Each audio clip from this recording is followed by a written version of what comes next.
Black Star Network is here. Hold no punches. I'm real revolutionary right now. Support this man, Black Media. He makes sure that our stories are told. Thank you for being the voice of Black America, Roland. Stay black. I love y'all. All momentum we have now, we have to keep this going. The video looks phenomenal. See, there's a difference between Black Star Network and Black-owned media and something like CNN. You can't be Black-owned media and be scared. It's time to be smart. Bring your eyeballs home. You dig?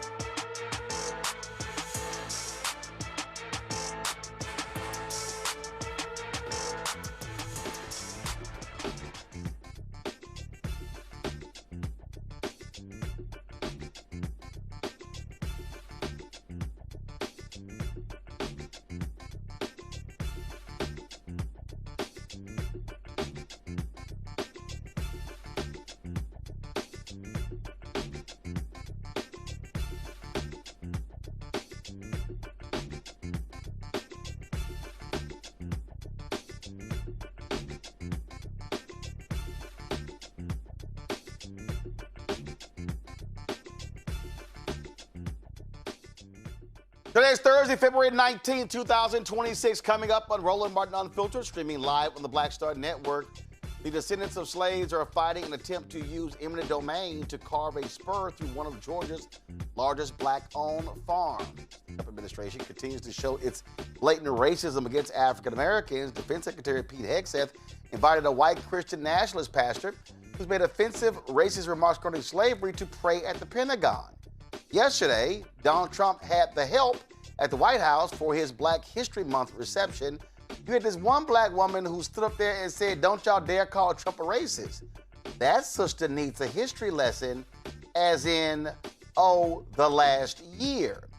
He helped lead North Carolina as governor, and now Roy Cooper wants to be United States Senator. I will share you with my interview with him. Plus, continue honoring the life and legacy of Reverend Jesse Jackson Sr. We'll talk with his son, Congressman Jonathan Jackson, Dr. Cornel West, and a longtime family friend, Reverend Father Pfleger. It's time to bring the funk on Roland Martin Unfiltered on the Black Star Network. Let's go. He's got it. Whatever the miss, he's on it. Whatever it is, he's got the scoop, the fact, the find. And when it breaks, he's right on time and it's rolling. Best believe he's knowing. Putting it down from sports to news to politics. With entertainment just for kicks, he's rolling. It's on go, y'all. It's Roland Martin, Rolling with Roland now. He's funk, he's fresh, he's real, the best, you know he's Roland Martin now.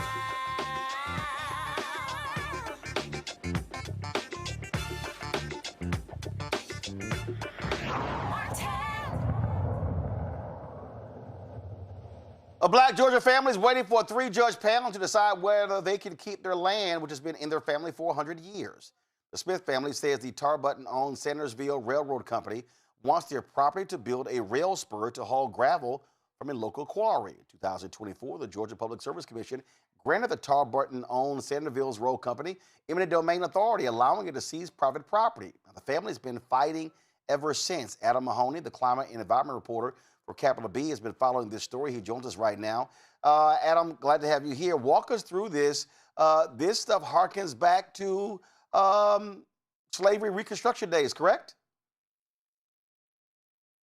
I can't hear you. You must be on mute. Guys, please check the mics.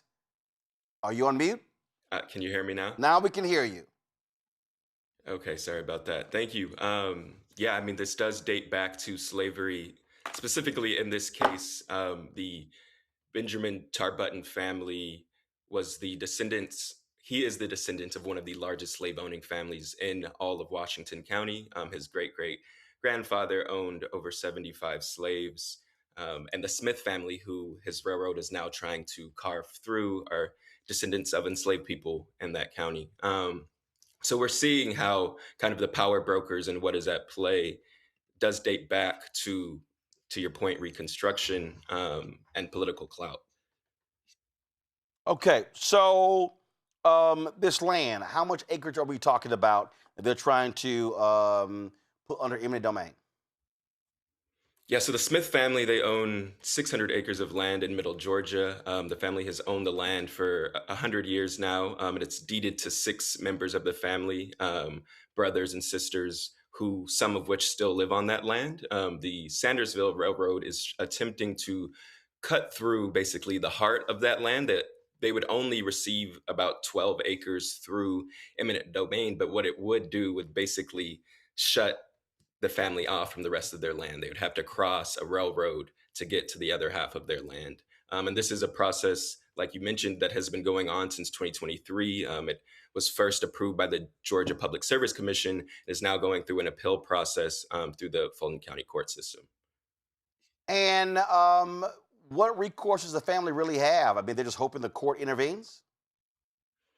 That's pretty much all they have at this point. It is going through its second round of appeals. If it does not get appealed at this level, it can go all the way up to the Georgia Supreme Court or potentially the U.S. Supreme Court. But what this case really hinges on is the aftermath of a 2004 Supreme Court ruling that found states can grant eminent domain to private companies under the guise of quote unquote economic development, even if the economic benefits of the project are not evenly felt or even kind of outlined before that process happens. So what we're seeing here in Georgia is a supposed economic benefit of $1 million a year to this county, Hancock County in rural Georgia. But there's really no proof that that would even come to fruition. Is the family saying there's an economic cost here? And if so, how much is it? An economic cost for the family, I mean, there is, but the biggest thing they're standing on is really their rights and dignity. In this pocket of Georgia, the town they live in, Sparta, is the second poorest city of over 1,000 people in Georgia. It's the second blackest city in Georgia. And their family, along with other families who are impacted by this eminent domain case, have fought really hard to have access to ownership of land. And that means something different in a place where you really do, you're either the descendant of slavery or the descendant of a slave owner. That power lies more so kind of in the meaning more than the economic prowess for folks there. Absolutely. I mean, this is obviously, are there any other families impacted beyond the Smith family? Yeah, so there are 11 families directly impacted by the eminent domain case, in addition to dozens of other families where the railroad would run directly behind their home. And this is an older community, like I said, on top of it being an impoverished community. So these are a lot of folks that they're living on fixed incomes. They don't have the ability to leave, if so, and they would be living in the aftermath of a railroad that would be hauling rocks from a quarry. So that means there would be an environmental impact too in terms of air pollution, and potentially if there was a derailment or something of that sort, an impact on their water supply. Gotcha. Any idea when the court is going to rule? Yesterday, there was a hearing where the 3-court panel did hear oral arguments from both sides, including the attorneys representing the Smith family and the other families at play, in addition to an attorney representing the Tar Button-owned Sandersville Railroad Company. So the next steps in the coming weeks, and another court case date will be put on the books. But as of right now, it's kind of a waiting game for these families as they've been struggling through it over the last couple of years. Gotcha. All right then. Well, great reporting here. We will continue to look for this and see what happens next. Yeah, thank you so much for having me. All right, folks, go to Capital B to check out their coverage of this. Do y'all have the website pulled up? We should have the site pulled up, so go to Capital B, look at the reporting. This is a black-owned media company, and so it's important for us to support their work, and we talked about that last night, folks. The need to support independent black media. And so that is critically important. So again, if you go to capitalbnews.org, capitalbnews.org, you can certainly support their work. And if you go to their site and then you click the donate button, you will see it right there. And so go to my iPad, you see it right here, and so you can lay out different amounts here. And so again, it's critically important that we support Black-owned media doing the type of coverage that you're not seeing anywhere else. And so again, go to capitalbnews.org to support them. We appreciate it. Thanks a lot, Adam. Thanks for having me. All right, folks. Let's talk about, well, actually, we'll do this here. I'm going to go to a break, and we come back. We're going to talk about the racist who prayed at the Pentagon, and we're going to also show you how some black folks made a complete ass of themselves at the White House for Donald Trump's Black History Month program. That clearly shows, let's just say, we knew who would have turned Harriet in.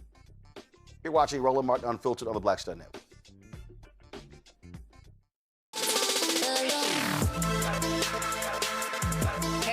Welcome to The Other Side of Change, only on the Black Star Network and hosted by myself, Rhea Baker, and my good sis, Jamira Burley.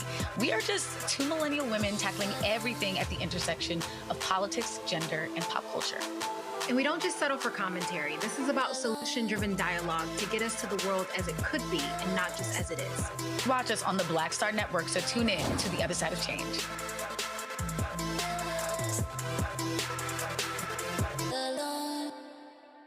With medicine and science under attack, I want to keep you and your family informed and healthy. I'm Dr. Ebony Hilton, and I knew at the age of 8 that I wanted to be a doctor. So I studied hard and became the first African-American female anesthesiologist hired at the Medical University of South Carolina since its opening in 1824. And I always say I was made into a doctor, but I was born to be a mom.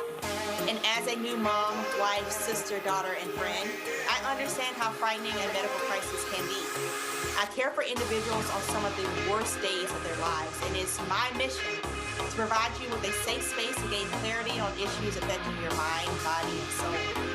I recognize that there are health disparities, particularly as it pertains to race, and I want to help bridge the gap between you and your healthcare providers. Join me every Thursday for Second Opinion on the Black Star Network, where each week I'll invite experts from various medical fields to share the latest health news.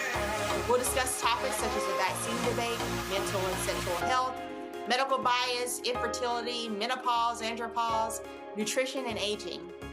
Together with my medical colleagues, we aim to provide you with a second opinion. Don't miss it, Thursdays only on the Black Star Network. How you doing? I'm Mark Curry, and you're watching the Black Star Network. That's why I got these glasses on, because that black star is bright.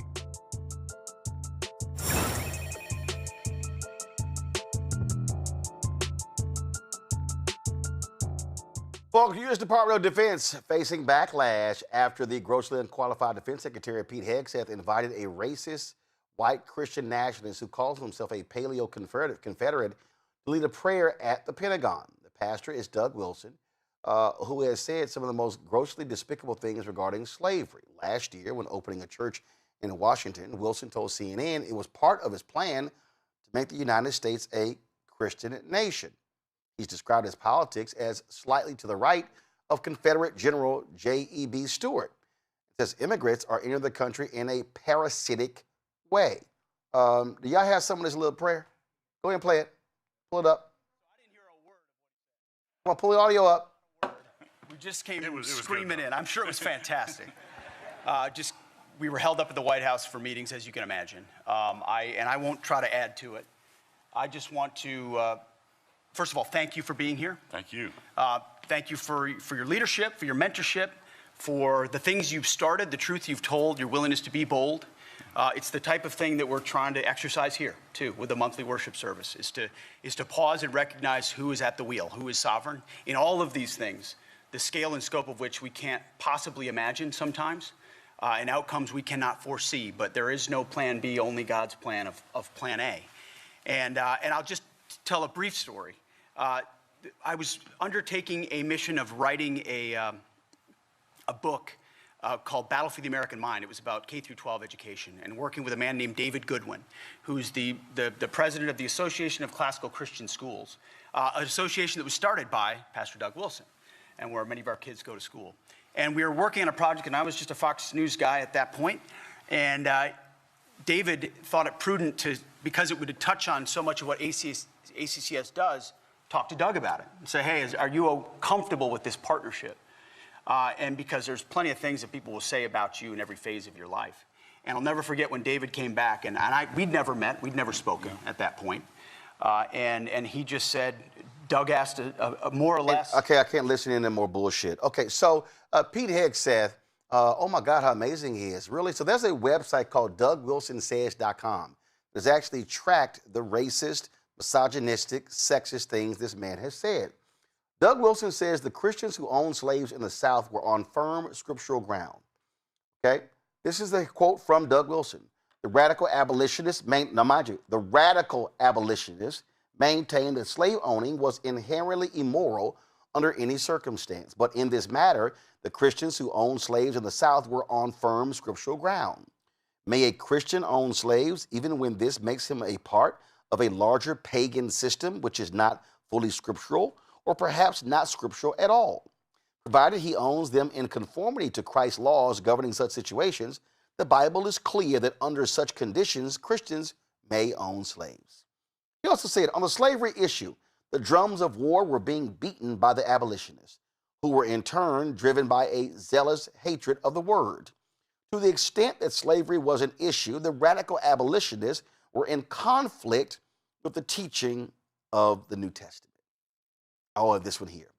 When the Confederate States of America surrendered at Appomattox, the last nation of the older order fell. So because historians like to have set dates on which to hang their hats, we may say the first Christendom died there in 1865. The American South was the last nation of the first Christendom. That is, y'all, Doug Wilson. But we shouldn't be shocked because it's Pete Hegseth who wanted to return and did the Confederate symbols, arguing that, oh, it was woke, it was woke. Remember them taking down the data from the websites regarding Medgar Evers at Arlington National Cemetery and Jackie Robinson and others, removing information when it came to women in the military and blacks in the military. Oh, let's talk about restoring the portrait of Robert E. Lee, that white domestic terrorist, to West Point. This is who Donald Trump is.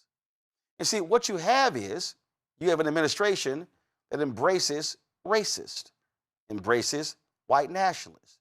They can openly serve.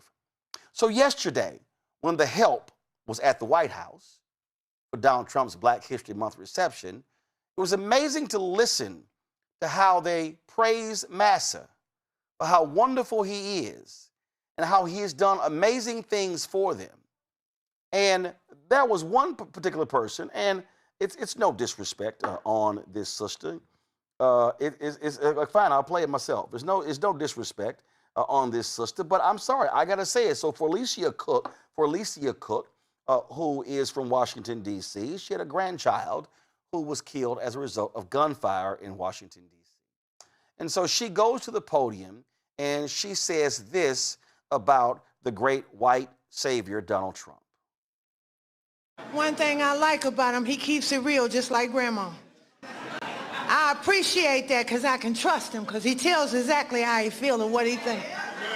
Thank God for this president. I am filled, my cup runneth over.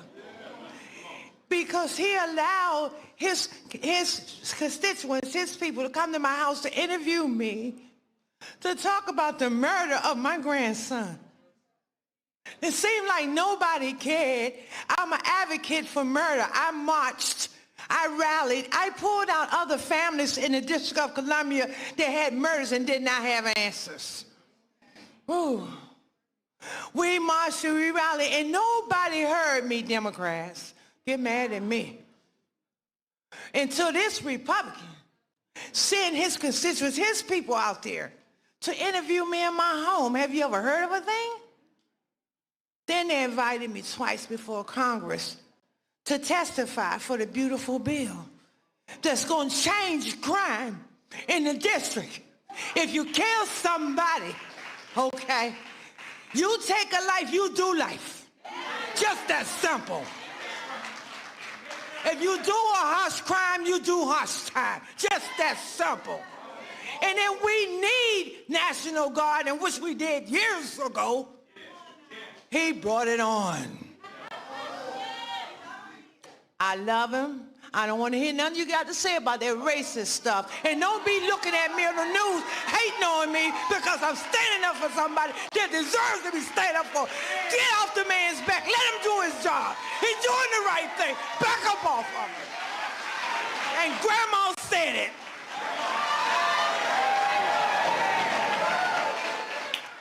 Okay, so Felicia, you don't want us to hear you. You don't want us to criticize you.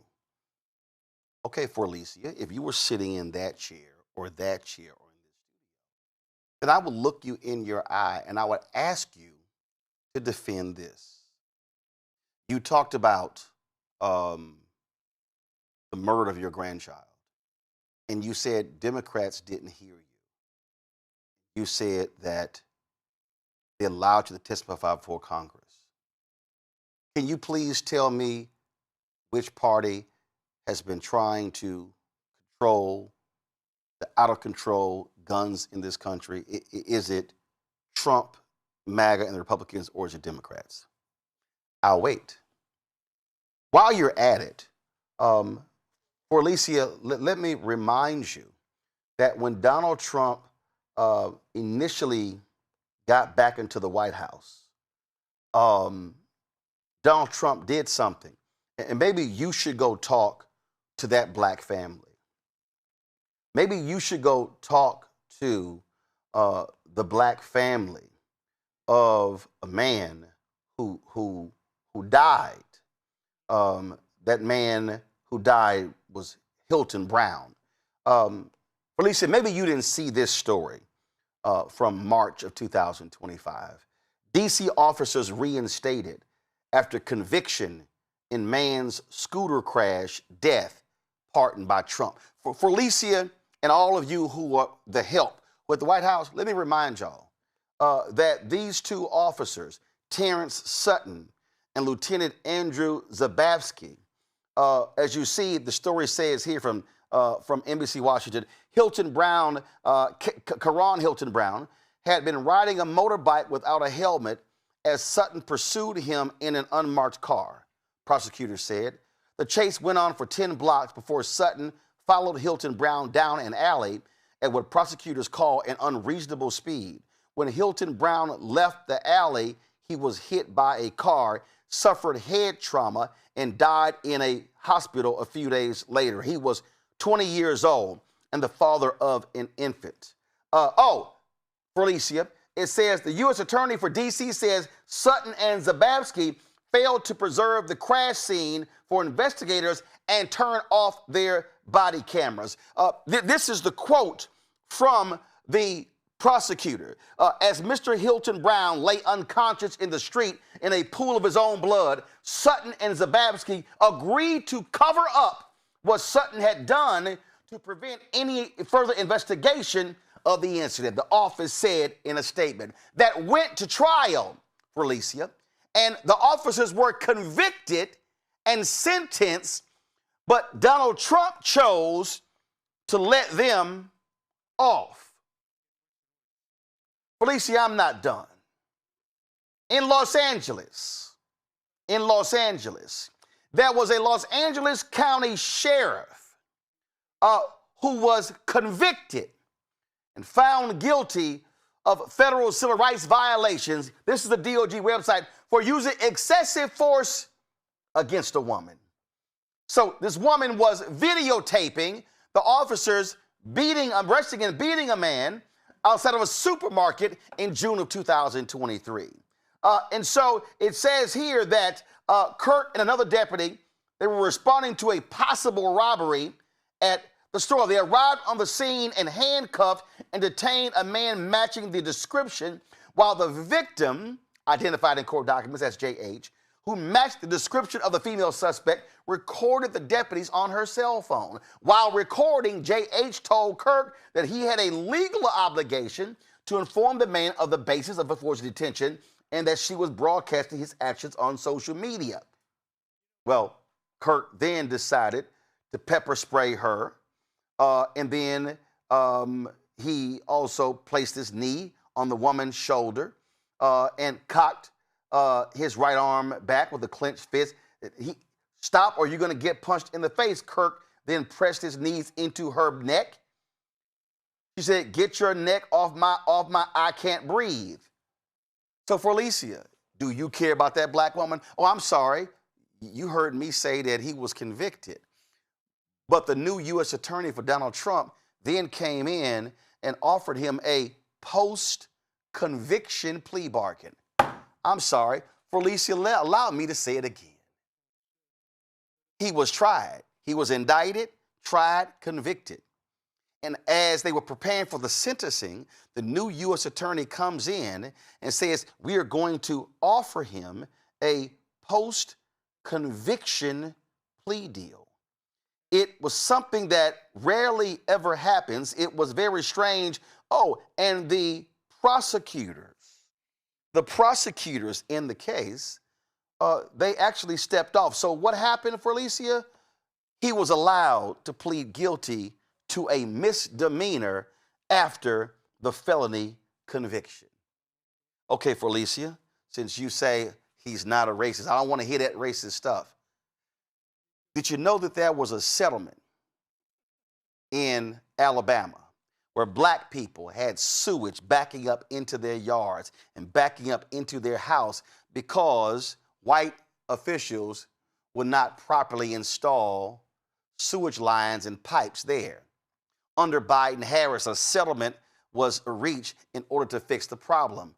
Oh, but your savior, your little G God, Donald Trump, the man who you sat there and fully embraced, that man, for Alicia, canceled the settlement by calling it a DEI settlement. Felicia, you may not watch this show, and so you may not be aware that there's a group of black people in Louisiana in what is called Cancer Alley who are suing petrochemical companies because black people are dying there due to the chemicals from those plants. There was a lawsuit, and the Biden administration had joined the lawsuit. Oh, Felicia, did you know that your little G God, when he came in, pulled out of the lawsuit by citing DEI? So you say Donald Trump, it cares about the murder of your grandchild, but he didn't give a damn about the literal killing of black people in Cancer Alley there in Louisiana. Felicia, you may not watch this show. They may not have covered it in Washington, D.C., but that was a HOA in Dallas that had been discriminating against black and low-income people. It was a 2-year investigation. The Biden administration was ready to take it to court. Oh, but your little G white savior God, Donald Trump, canceled the investigation. They were cited as DEI. Also, when there was a hurricane in Texas, the federal government sent billions of dollars to Texas. Well, the Republican Governor Greg Abbott refused to send money to Harris County because he didn't like that it was blue. And so that would negatively impacted black and Latino people. For Alicia, Donald Trump canceled that as well.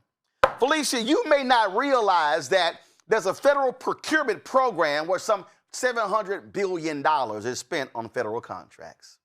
Well, the DBE program generates some $37 billion of the $700 billion. You may not realize that 2 white men in Indiana filed a lawsuit saying that the program was unfair. Felicia, were you aware that Donald Trump's minions in court said that Donald Trump wants to get rid of the entire program? Oh, now, in 2024, under Biden-Harris, black businesses got $10 billion of the money. Now, mind you, that's only 2% of the total program, but it was the largest amount ever. But your little G, small God, the white supremacist himself, Donald Trump, they said they want to get rid of the program. Felicia, see, I'm not done breaking this thing down because we can go story for story. See, I don't even have to go back to the 70s when Donald Trump and his daddy was hit with by HUD with an investigation for refusing to rent apartments to black people. I don't have to go back to the allegations of racism against Atlantic City employees. I don't have to go back to all kind of other stuff this man did. See, I could talk about just what happened last year. We could talk about the Pentagon, HHS. We could talk about the canceling of billions of dollars in grants for black maternal health. That's for black women to be taken care of while they are pregnant. Oh, but the pro-lifers say they care about life. They cancel scientific grants. Oh, I know your little G God stood up and talked about how he guaranteed funding for HBCUs. Let me correct you. That was a program put in place under George W. Bush, reauthorized under President Obama. It ended. Trump had no idea about this program. The bill was put forth by Congresswoman Alma Adams of North Carolina, the co-chair of the HBCU caucus. Trump had no idea. Oh, Trump said that, oh my goodness, we're locking down the funding of this. Well, here's the problem for Alicia. It's only some $225 million. The HBCU portion is about $85 million of the $225 million. The rest goes to Hispanic serving institutions. They're 107. So can you tell me how 107 really gonna do something with 85 million? This is what happens when you have real facts. Donald Trump has targeted black people. Felicia, you talk about your grandson being killed in Washington, D.C., and that is highly unfortunate, and I understand your pain. But when Donald Trump's Doge got rid of USAID, do you know how many people are expected to be killed in Africa as a result of that? PEPFAR, really the greatest thing that George W. Bush did as president. Do you know they pulled that funding so they don't care about HIV/AIDS in Africa? Can we talk about the books being pulled, the books being canceled at West Point? Can we talk about what has been happening, how they have been targeting colleges and universities? We can literally lay out a whole buffet of anti-black legislation, an anti-black agenda by Donald Trump. But because they came to visit you at your house and sit with you and invite you to a meeting, you decided to go before the national cameras and hug your man and talk about how amazing he is. And you talked about how wonderful and how great he is. And you said, I don't want to hear none of that stuff about racism. And then white women like Savannah Chrisley, they go on The View, and then what they do is repeat the same nonsense, which is devoid of facts. So here's what happened this morning. For me to witness is people stating that the president is a racist, because I've seen him firsthand. He saved one of my best friend's lives, a black woman who has been with him for 18 years. So he has a black friend. He's a racist. No, he saved her life. No. He did. Okay. He's a racist. Here's the problem, Savannah, and why we have a different take on it. Many of us have a different take on it, because when you target DEI programs with executive office,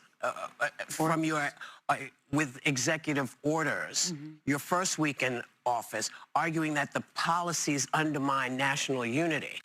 You know, when you shared racist posts about the Obamas, when you pursued the death penalty for the exonerated 5 after you knew they had been exonerated. These are the reasons that his behavior is so hard. And I don't know whether you know about this, but in the 70s, he was accused of discriminating against black tenants because he wouldn't rent to them. He didn't want them to build. Was that an accusation? No, that was a proven fact. They took him to court. They took him to court. The lawsuit was settled. Y'all, it's real easy to find black folks who can dance for massa. You got that Negro preacher out of Detroit, Lorenzo Sewell, who thought he was delivering his I Have a Dream speech during the inauguration, calling the Obamas the most evil ever. Same thing. But when you lay out all of these anti-black things, can y'all dispute them? The answer is no. Let me remind people, and it's very clear, there often were black people who went and told massa when people of African descent were trying to escape. Do know that there were people who informed on civil rights leaders to the FBI. Do know that in that picture of Dr. King shot on the balcony of Lorraine Motel, one of the first people who was there kneeling where his head is was an undercover CIA agent. Let me be clear, there were undercover informants who were sitting next to Malcolm X. There were undercover folk informing on the Black Panthers. So it has always been in our history very easy to find anti-black people doing the bidding of white oppressors. My panel, Reese Colbert, host of the Reese Colbert Show, Sirius XM Radio, airs every Saturday on Sirius XM. Glad to have her here. We've got Cameron Trimble, CEO, Hip Politics Media and former White House senior advisor, joining us from D.C. Dr. Greg Carr, Department of Afro-American Studies at Howard University from D.C. as well. Reese, take it away. Well, I mean, you done said everything, Roland, but I was trying. I don't want to be calling a black granny all kind of MFs and Bs and stuff. So I'm just going to have some grace because she's probably still hurting and traumatized. But I do think it is important to point out this whole notion that nobody cared. The person who murdered her grandson was convicted and sentenced to 16 years in jail. So, and it wasn't like random violence. It wasn't like a carjacking or something like that. And Donald Trump was the president when her grandson went missing. And he was found in Maryland. Larry Hogan, Republican, was the governor. So there's no correlation or connection between who was in charge and her grandson's death. So I don't even understand what point she's getting at other than to do the bidding of white nationalists, to be a foot soldier. But what I do take issue with, I'm gonna set her aside because I ain't gonna drag Granny. That's I'm not gonna do that. What I do take issue with is this is supposed to be a Black History Month celebration. And what you have to offer up in terms of Black history is a 22-year-old kid getting killed by an online date's boyfriend or ex-boyfriend. That's Black history. Like, we ain't been in this country for centuries. Like, we haven't contributed all kinds of inventions, all kinds of advancement. Like, we don't have a rich history that's worth celebrating in and of itself. Now, I know that you're not going to get people of substance and any kind of stature to come to the White House, but y'all can have a little lecture. Y'all can have a little history lesson, because Donald Trump didn't even know that Frederick Douglass was dead, okay, when he went to the Black Smithsonian. So there's clearly work to be done, but this is more propaganda from this White House to try to paint Black people, to paint Black-run cities as savages, overrun by crime, so that they can engage in their lawlessness. So in addition to all the racism and all the things that you've already laid out, it's just a slap in the face that this is even a topic at a Black History Month celebration at the White House. Cameron? Yeah, I'm not going to go in on Granny because I think we all have, I don't know if we all have, but I even know some folks and for friends and family who have still seemed to be under some veil or some under Hell some no, solution. ain't nobody in my damn family. Not my brother, not my sisters, I have not some my interesting cousins. conversations. I don't know. Ain't nobody rolling up in the Martin Lamont family with a Make America Great Again hat. Trust me, bring your ass with that bullshit, you're gonna get checked. I hear you. When I say family, I mean the broader family of Black folks in general, in the sense that you laid it out quite quite nicely, just in the sense like we can trace all the way back to slavery or even back to Africa in terms of some. There's always been Black folks that have been there helping the oppressor for whatever reason, whether financial gain or just straight up brainwashing. But what I will speak to from a personal experience, having been in the White House during Black History Month, like I think one of the seeing the juxtaposition of no celebration of actual history and accomplishments of Black folks versus what we were able to do in the last administration, coming out of the pandemic, and the first ever public gathering post-pandemic was the 2022 Black History Month program, and just seeing the joy in one room and just kind of like the denigration of Black folks in another, and more importantly, I think in a month like this, when there's just been a year plus of erasure, of disrespect of Black folks, of disrespects of Black people in the military, all of our contributions in the government, in the culture, in the arts, removing so many folks out of their jobs. It's just disheartening. I don't understand how we're still arguing whether he's racist or not. I mean, I think that's baked into the cake, and the people who vote for him either know that publicly or at least know that in their heart. Like, there's no way around that. So it always feels like we're kind of almost being baited into an argument that we can't really win with people who don't want to believe us, but we still need to keep calling it out. Donald Trump is racist. Hey, but look, and here's the whole deal. I'm gonna lay out the facts, Greg. I did that, Granny, and I had some little punk, sitting here, Javon. I think he worked for that fool. Worked for that fool, Byron Donalds. I said, I dare you to bring your ass on this show. Talk about the policy. Let's go. See, they want. So it's real easy to say, I don't want to hear no racist stuff. Okay, we gonna show you all the anti-Black stuff. Yeah. I mean, if you support Donald Trump, you're either a racist, an opportunist, or you've been promised something or received something already. Those are the only ways you can support him. As for Miss Cook, listen, Gil Scott-Heron had a song, Inner City Blues, and he said, another set of victims, too whipped to choose. You recognize that feeling. It's the inner city blues. So, I mean, Miss Felicia Cook has the inner city blues. She said I give her not only credit, but much respect as a recovering addict, as a self-described recovering addict. She said, I was an addict 31 years clean. She said, when my grandbaby was born, I decided to change my life.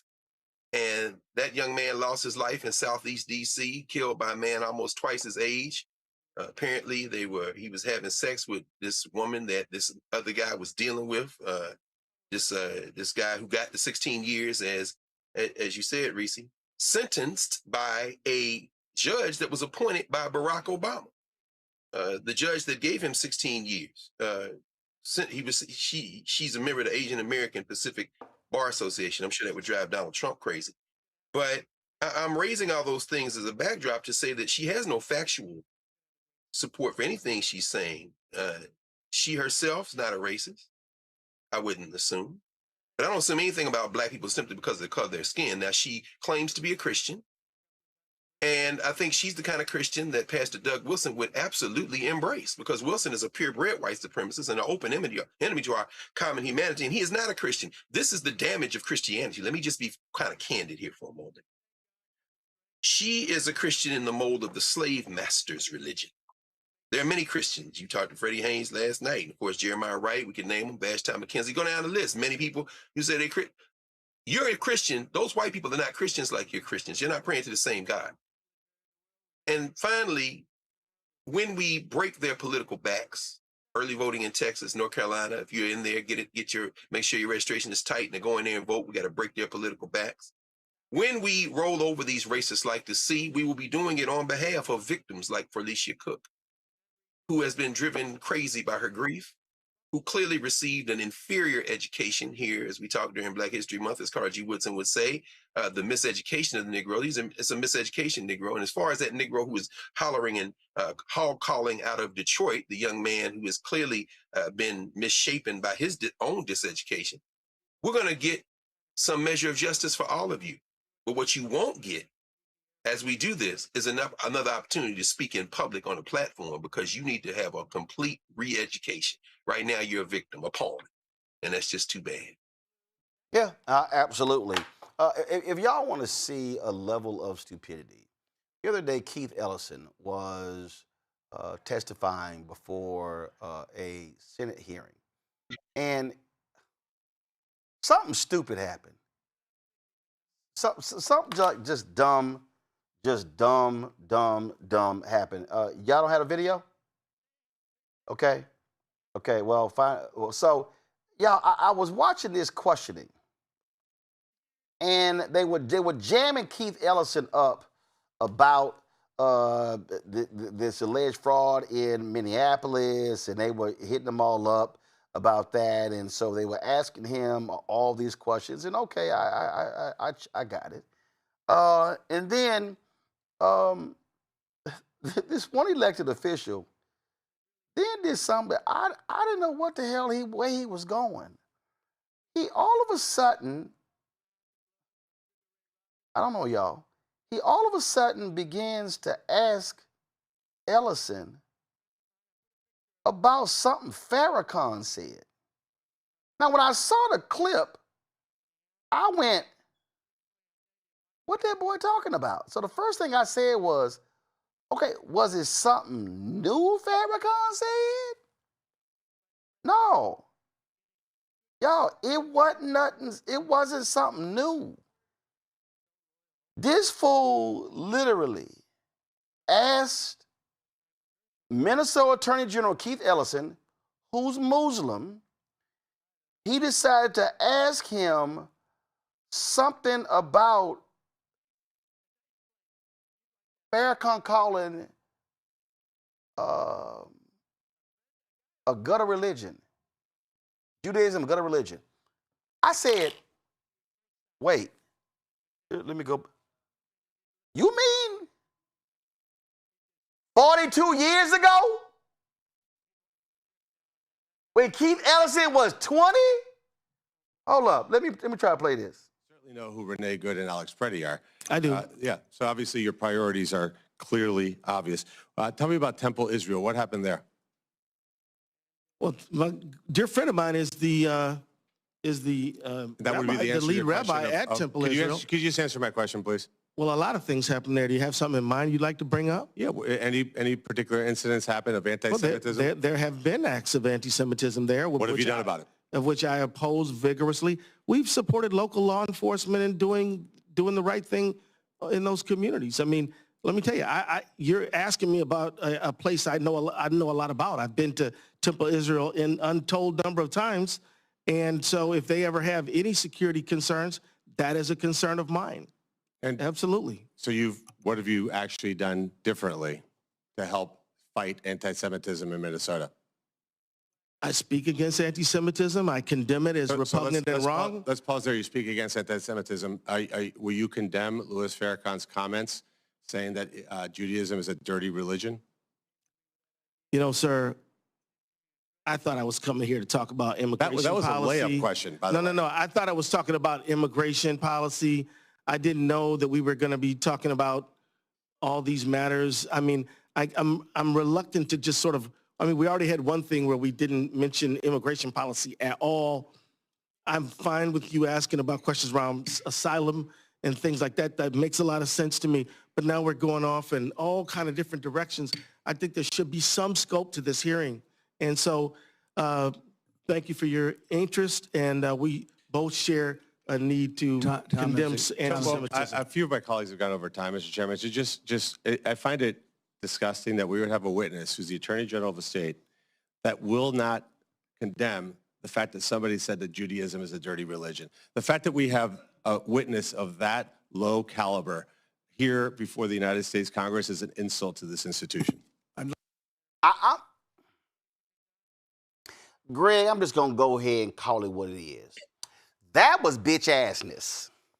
You're asking the Attorney General of Minnesota to condemn a comment that was made when he was 20.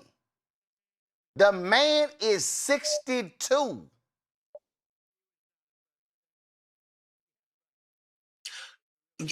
I'm glad that Keith Ellison didn't respond.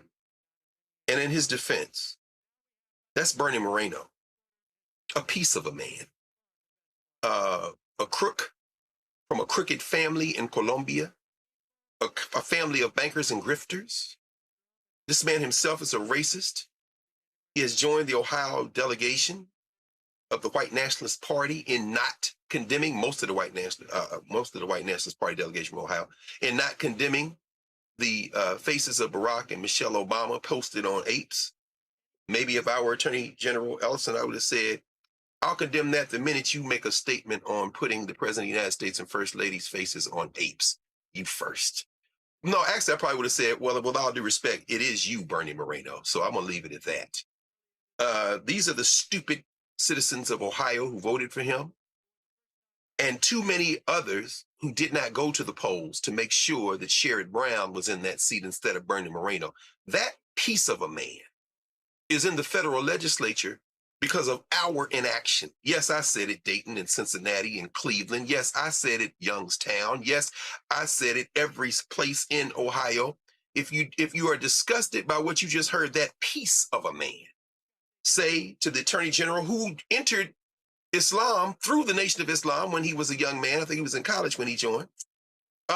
If you were disgusted by that, the time to do something about that was the election to put him in the seat. And guess what? Brown is running for re-election now to take the other seat. Maybe if you don't like it, maybe you can counter that by putting somebody next to him, and then Ohio will have one senator, because right now they don't have any.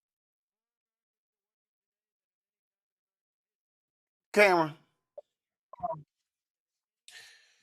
Man, these kind of gotcha questions and in our clipping culture, where that one clip will be isolated and say, hey, he didn't condemn Louis Farrakhan and look at him being anti-Semitic, and they'll try to run that into the ground for ads against Keith Ellison, or probably try to tie that around any other Democrat in Minnesota or other places. But I love the way Keith Ellison handled that. Clearly, as he stated, he decries and condemns anti-Semitism and has worked actually aggressively to root it out. But for that senator to kind of go all over the place in something that was around immigration, and it just was disingenuous, wasn't serving my home state of Ohio. My home state of Ohio. To Dr. Carr's point, I wish we had showed up and showed out a little bit better in the last election around that. But I want to call out not just the senators, but everybody around those senators, the staff, the folks who allow those kind of questions to go ahead. And then I also need to call out Democrats and those Democratic colleagues that were on the dais, because then what senators can do is come in and check their colleagues on questions and those gotcha questions like that. They have the power when they get that minute or they get those couple minutes to answer those questions. That's what they need to call out, because if you just let a clip like that stand, we know how the internet will take it. We know how advertisers and Republican advertisers will take it and try to use that, twist that, and feed the misinformation beast that is all over the internet. And so I call on those fellow senators and fellow members of Congress, when you see your colleagues trying to catch people up in these inappropriate gotcha questions, you need to call out. So there's actually footage of you standing up and condemning that as well. A 42-year-old comment. Will you sit before us and condemn this, Reese? Keith Ellison said, man, take your silly ass on. Yeah, maybe you need to watch some of Mayor Brandon Scott's conferences or Mayor Brandon Johnson in Chicago, because he would have smacked it up, flipped it, rubbed it down. It would have been a whole situation, and you wouldn't have got the clip that you thought you was going to get from Brandon Johnson. I mean, at the end of the day, Democrats got to stop being so afraid of what's going to be clipped. It's going to be clipped anyway. They could just make shit AI at this point. So you trying not to give them a clip, you need to have a backbone. And I did appreciate that he was like, that's not even within the scope. But y'all don't have some clapbacks. I mean, Pam Bondi goes to every fucking hearing with a goddamn burn book and shit. Oh, let me see who was in there. Oh, okay. Oh, senator. Oh, congressperson. Y'all, you can shoot from the hip. Y'all need to have some ready in the clip to go. So, you know, but at the end of the day, this is what he wanted to do, what Moreno wanted to do. Yep. Was he wanted to assert his dominance. He wanted to assert his authority. He wanted to be on a clip smacking down a black man, talking about low caliber, this other kind of shit. And see, is what is important, to deny them. You have to deny them this authority and this dominance that they're trying to do. Fuck a clip. Fuck, oh, well, somebody gonna take this any kind of way. You gotta give them who you talking to. I know you're not talking to me. Low caliber where, bitch? Like, maybe you don't say bitch. Maybe you don't say motherfucker like I do. Or how about this here? You gonna ask me about something 42 years old? I'm like, hey, are you gonna condemn this comment from 38 years ago? Are you gonna condemn you a senator? You gonna condemn Strom Thurmond? Matter of fact, I want you to condemn Jesse Helms. I would have hit his ass with some shit in the last 42 years and said, you gonna condemn that? Are you gonna condemn that? Are you gonna I would have hit him with 5, 6, 7. I would have said, hey, Marino, have you condemned Trump in the video showing the Obamas as apes? Well, these are the same motherfuckers that duck and run and hide every time Trump says something. Oh, I didn't see. Mike Johnson is the most know-nothing ass motherfucking speaker in the history of goddamn the U.S. House of Representatives. He don't never know nothing. He ain't never seen it. He ain't got the information on nothing. And so these are people that don't even want to speak to what's currently headline news every single day. So at a minimum, I'm going to give it to y'all. How dare you lecture me? At least get that out. How dare you? Get that. If you can't do that, how dare you? That's the minimum, bare minimum, because it don't matter what the context is. All they want to do is smack your black ass down and try to denigrate you and delegitimize them. Do not give them an opportunity to do that. And like I said, Brandon Johnson be giving them the business every single time. Watch some Brandon Johnson. Yeah, we play him all the time. And listen, yeah, that's how you do it. That little silly ass question. Clap back. That little silly ass question deserves the universal black response.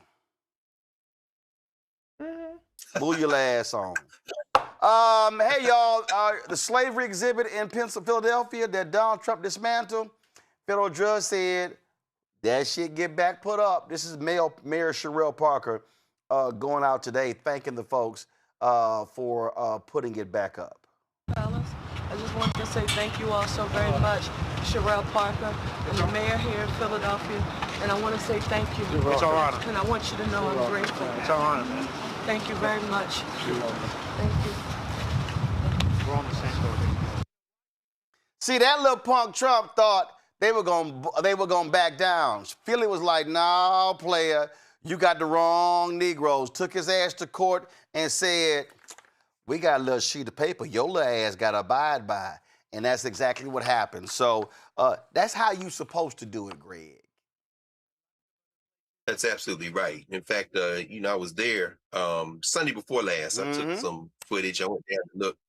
And because I was, there. And thank you, man, for putting and platforming the good brother Michael Pfleger with the Avenging the Ancestors Coalition a couple of weeks ago. Mike's an attorney. They had a crack team who made those arguments. The judge, who was a George Bush appointee, by the way, was very quick. You could tell what was going to happen. And as you said, the city of Philadelphia had put in millions of dollars in partnership with the National Park Service, created that exhibit, and then turned it over. I found it quite striking, though, that there's a pavilion right between where the Liberty Bell is and where the president's house is, that has quotes from Maya Angelou and Dr. Du Bois and Francis Ellen Watkins Harper, has Adinkra symbols, Akan symbols, Sankofa and Saroma, in Chin. And as I was standing there Sunday before last, I thought to myself, this is crazy. They didn't touch this. And I think there's a lesson to be learned in this context. We exist as Black people only in relation to whites in their minds. The panels they took down about Ona Judge and Joe and all the Hercules and all the Africans who were in trafficked there relate to who Black people are to white people. They don't want to talk about slavery, the stuff that dealt with Africa and closing the loops, including a quote by Barack Obama on the outside of this pavilion, they didn't touch. Because in their mind, we don't exist until we come into the white universe in chains. It's a lesson there. And for me, I haven't heard the mayor of Philadelphia say anything about it. I haven't heard anybody else Black talking about the fact that in their attempt to dismantle things at the president's house, they didn't touch the part that dealt with where we came from. There's a profound lesson in that.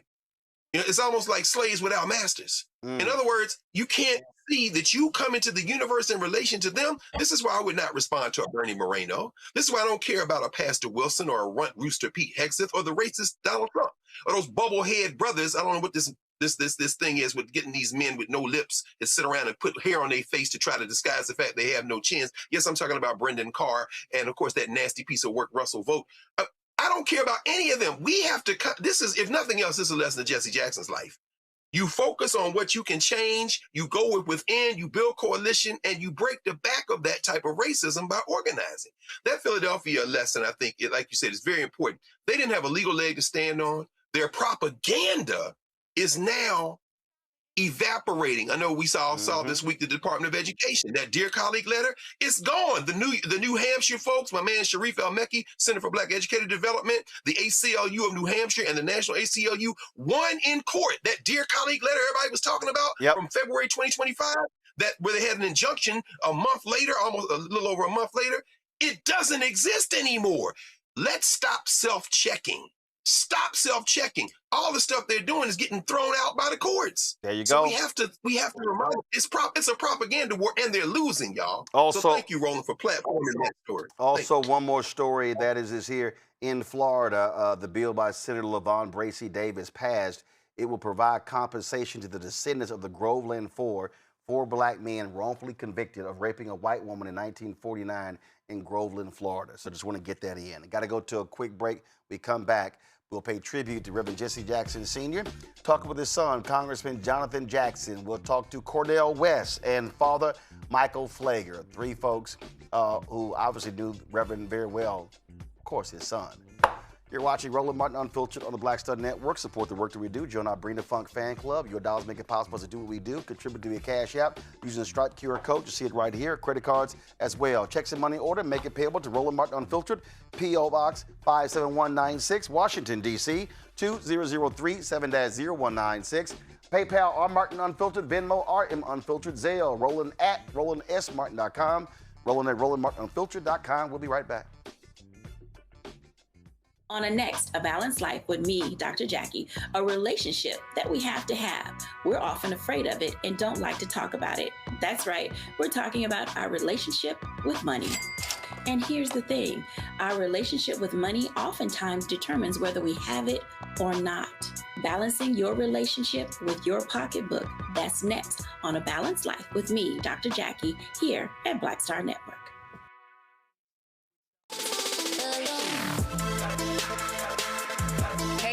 Welcome to The Other Side of Change, only on the Black Star Network and hosted by myself, Rhea Baker, and my good sis, Jamira Burley. We are just two millennial women tackling everything at the intersection of politics, gender, and pop culture. And we don't just settle for commentary. This is about solution-driven dialogue to get us to the world as it could be and not just as it is. Watch us on the Black Star Network, so tune in to The Other Side of Change.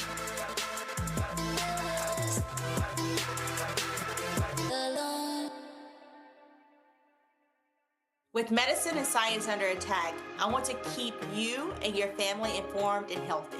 I'm Dr. Ebony Hilton, and I knew at the age of 8 that I wanted to be a doctor. So I studied hard and became the first African-American female anesthesiologist hired at the Medical University of South Carolina since its opening in 1824. And I always say I was made into a doctor, but I was born to be a mom. And as a new mom, wife, sister, daughter, and friend, I understand how frightening a medical crisis can be. I care for individuals on some of the worst days of their lives, and it's my mission to provide you with a safe space to gain clarity on issues affecting your mind, body, and soul. I recognize that there are health disparities, particularly as it pertains to race, and I want to help bridge the gap between you and your healthcare providers. Join me every Thursday for Second Opinion on the Black Star Network, where each week I'll invite experts from various medical fields to share the latest health news. We'll discuss topics such as the vaccine debate, mental and sexual health, medical bias, infertility, menopause, andropause, nutrition, and aging. Together with my medical colleagues, we aim to provide you with a second opinion. Don't miss it, Thursdays only on the Black Star Network. Said the quiet part out loud. Black votes are a threat, so they erased them. After the Supreme Court gutted the Voting Rights Act in 2013, Republican legislatures moved fast. New voter ID laws, polling place shutdowns, purges of black voters from the rolls. Trump's Justice Department didn't stop it, they joined in. In 2018, his DOJ backed Ohio's voter purge system, a scheme that disproportionately erased black voters. Their goal, erase black votes and political power. Yeah, that happened. These are the kinds of stories that we cover every day on Roland Martin Unfiltered. Subscribe on YouTube and download the Black Star Network app. Support fact-based independent journalism that centers African Americans and the issues that matter to our community.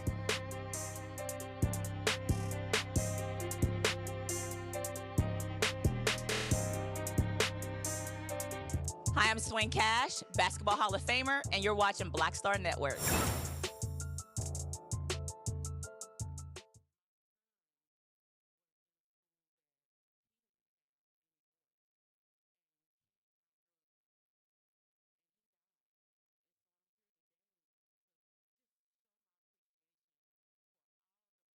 No, I actually said, y'all gonna play the. All right.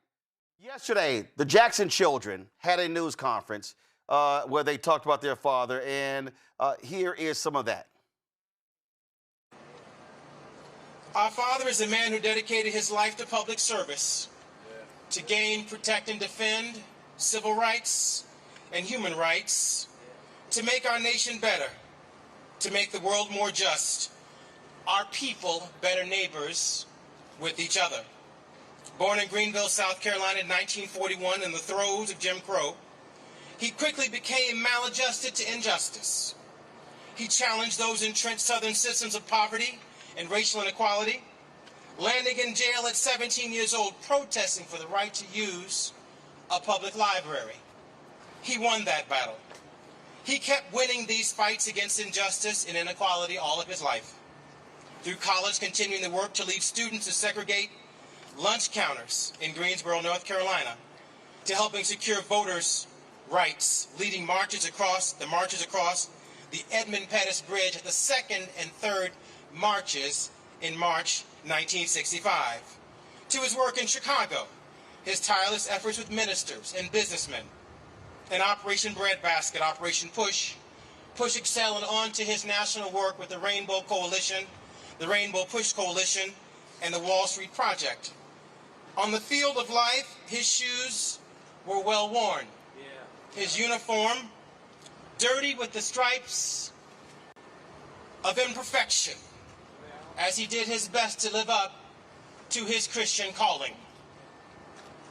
Reverend Jackson would say, "It is my religion that makes me political, not my politics that makes me religious."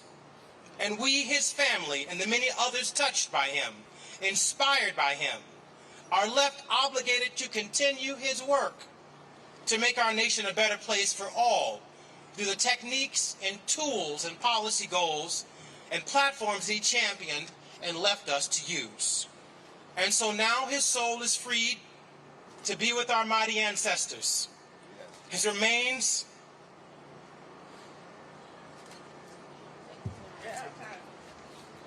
left to be honored and remembered for his sacrifice. As Reverend Jackson, who we called leadership, we called Reverend, but he wouldn't listen to me when I'd call him Reverend. He demanded that I call him Daddy. Because he said, I am that. Black men take a real knock for not being involved fathers, although the CDC showed us that black men are the most involved fathers in America. More involved than white fathers, Hispanic fathers, and our father took fatherhood very seriously. He took that charge. It was his charge to keep. And so today we celebrate his life, although his body is absent from us. His spirit suffuses and infuses us, and it charges us to continue with the work. Indeed, he has run his race. Just want to say thank you so much for your prayers. It's been obviously a challenge, but I think we all feel the magnitude of this loss, but also the magnitude of a life well lived. And it's such an honor to be standing up here with my siblings and just thank all of you deeply from the bottom of our hearts for the love and support you've given our family at this time, and we share our love with all of you. Dad believed that funerals were not for the dearly departed. He believed funerals were for the living. He believed that they were great gathering meetings, and no two life or lives in human history will have the same number of people attending their funerals, or the same people will be at their funerals, because your friends ain't my friends ain't your friends. We don't know the same people. You don't know the same people that I know. Do not bring your politics out of respect to Reverend Jesse Jackson and the life that he lived to these homegoing services. Come respectful and come to say thank you. But these homegoing services are welcome to all, Democrat, Republican, liberal, and conservative, right wing, left wing, because his life is broad enough to cover the full spectrum of what it means to be an American. We only ask people to come and be respectful in the context of the extraordinary life that he lived. Dad would have wanted us to have a great meeting to discuss our differences, to find ways of moving forward and moving together. And if his life becomes a turning point in our national political discourse, amen.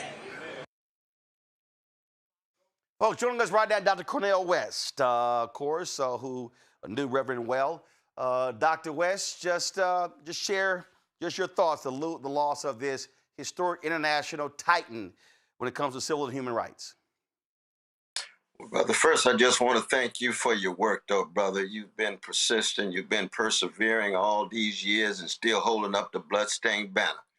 And I say that in the name of the Black freedom struggle that produced the Jesse Jackson. And he's not isolated. You know that. We got Martin. We got Malcolm. We got Fannie Lou.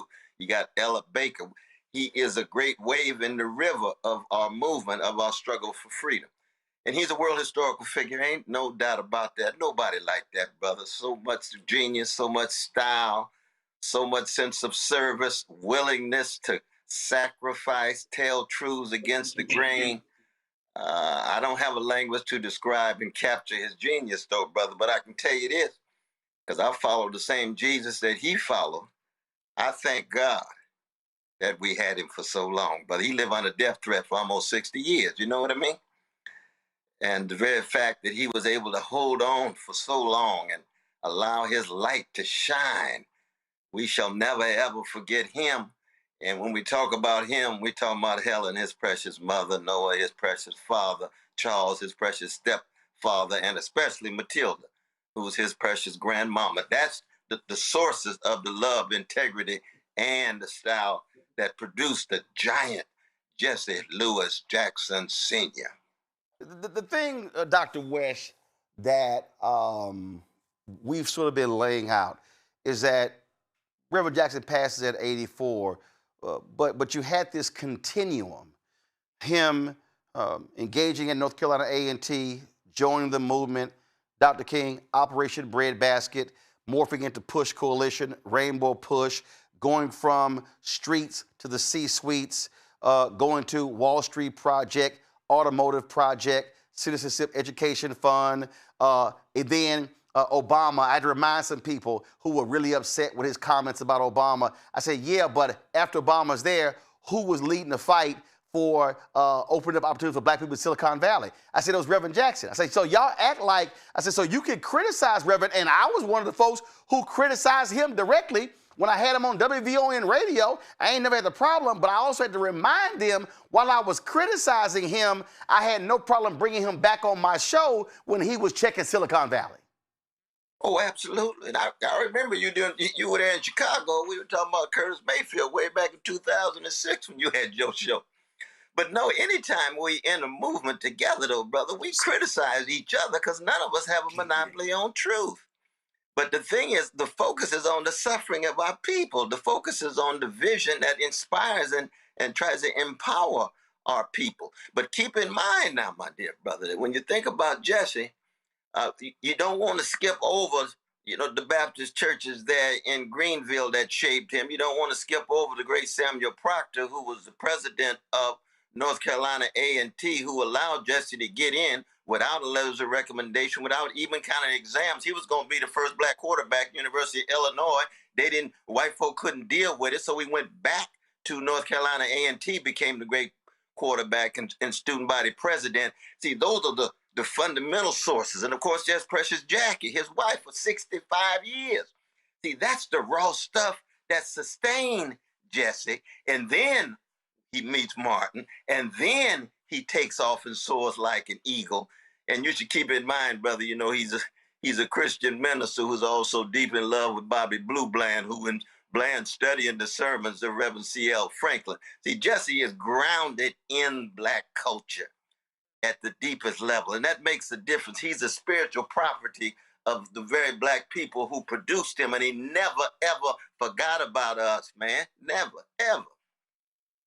Not forget about us. And somebody asked this question the other day. They said, Roland, who gonna give the eulogy? I was like, yeah, because when it came to a lot of major black funerals, Reverend Jackson gave the eulogy. I know. That's the truth, though, man. Donnie Hathaway, Jackie Robinson, me and Tavis were talking about that on the show this morning, though, man.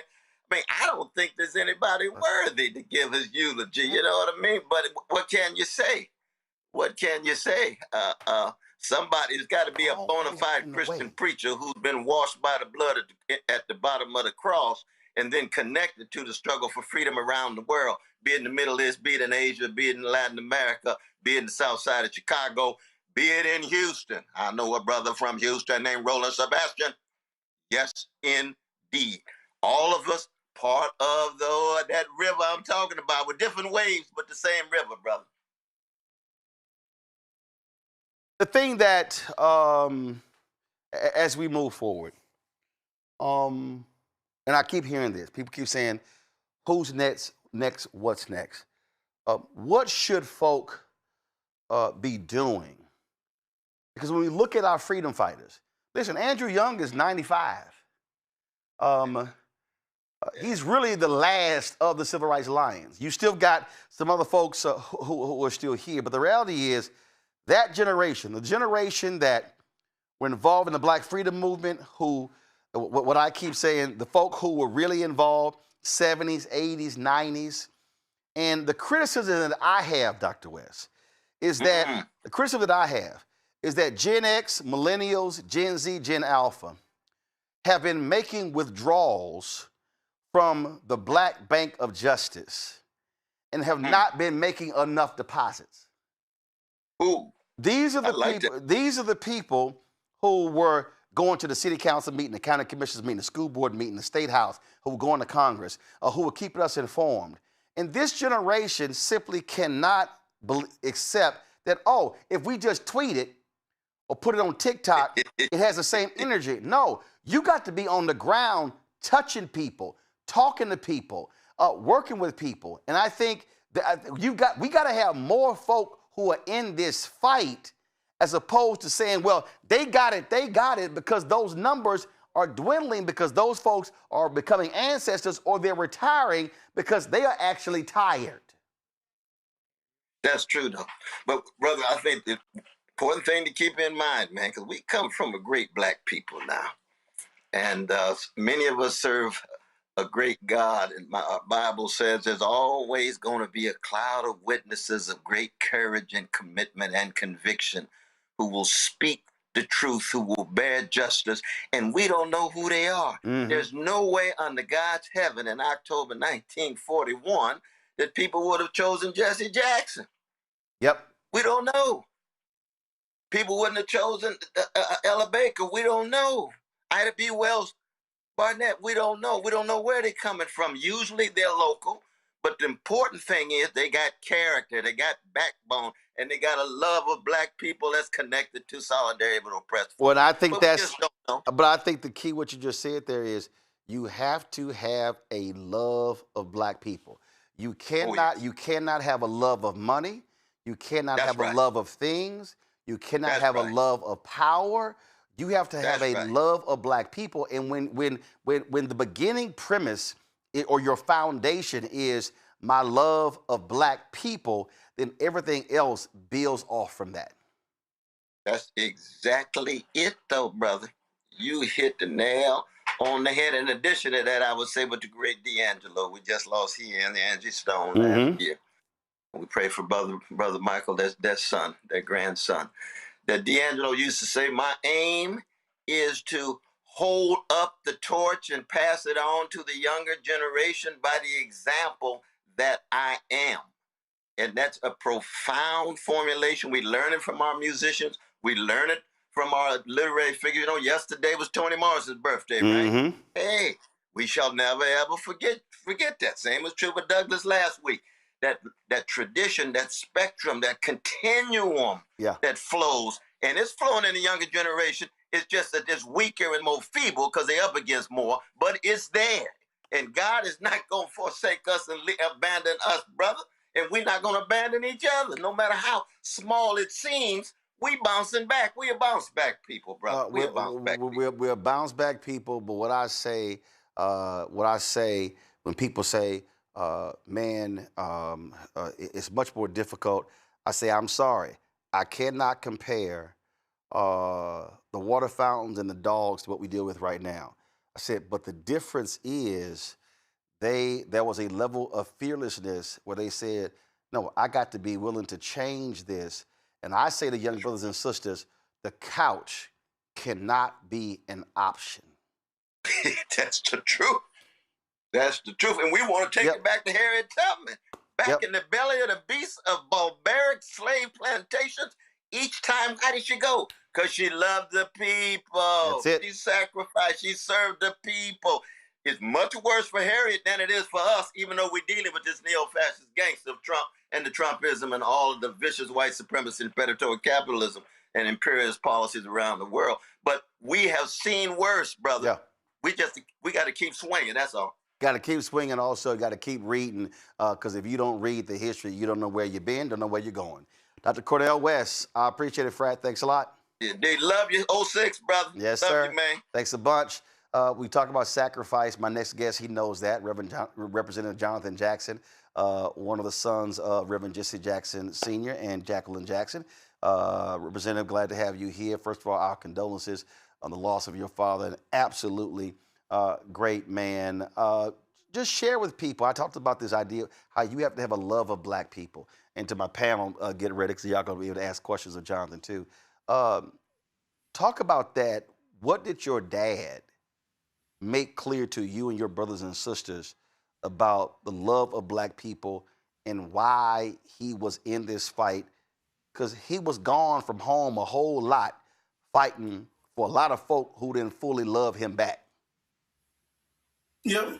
Thank you, Roland. Thank you so much for your prayers and other people that have prayed, and also pray for other families that are going through the same thing right now, the loss of a mother, father. I'm the first time having lost a parent, and I had to catch myself the other day, go from parents to parent. And so every day just feels just a little better, but the hole is big. And so for all those grieving, it's okay to grieve. I'm going through it right now. And I would tell you that my father, at the core, he's a minister. And he oftentimes told us that his religion makes him political. His politics doesn't make him religious. That if you follow the Gospels on feeding the hungry and visiting those that have been incarcerated and feeding the hungry, that housing the homeless, those are political priorities.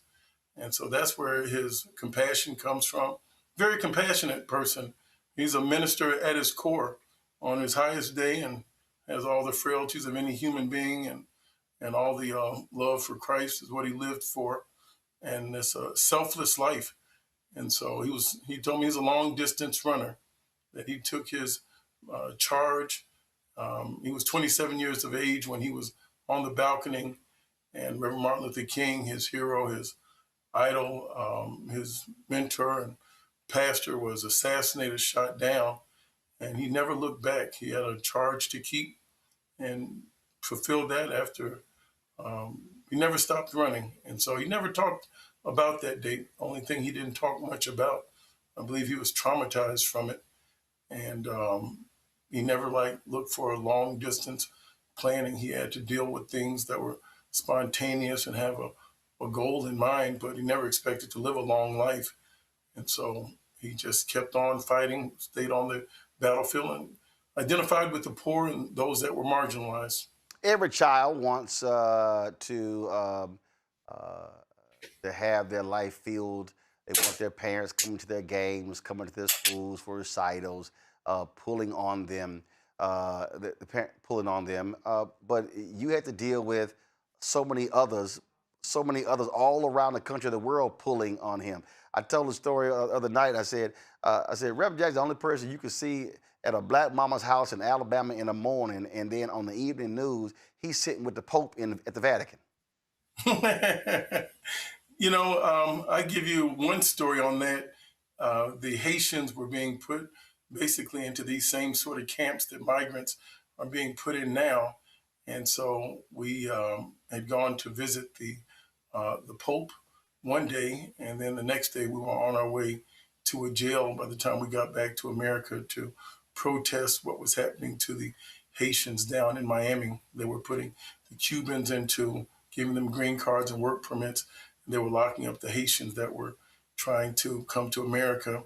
And I had to tell him one time, when I had to try to figure out the enormity of dad, shall I say, if I got in trouble at school, it was like a little motorcade, 3 or 4 cars. And of course, everybody at the school knew who he was.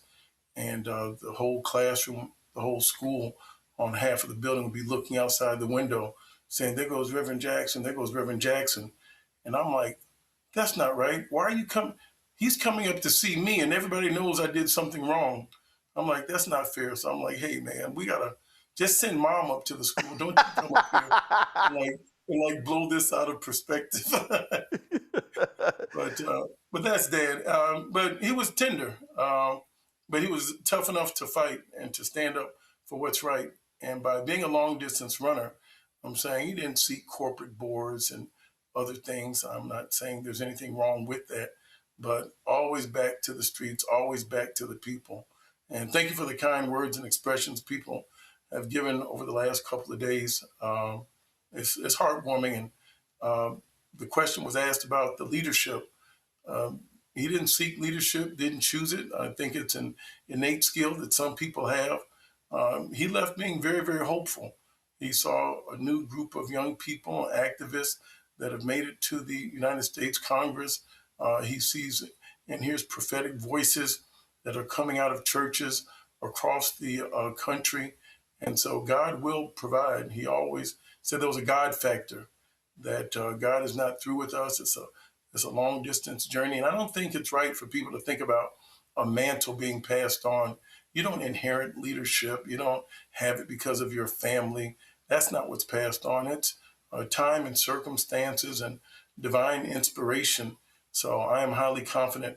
It doesn't have to be one leader. It'll be multiple leaders. And so I don't think we should have our eyes set just on one person. God willing, that can happen. And if not, there's so many people that have the capacity to lead on so many levels. We don't need to have just one person at the top of a mountain. My panelist questions, Cameron, you first for Representative Jonathan Jackson.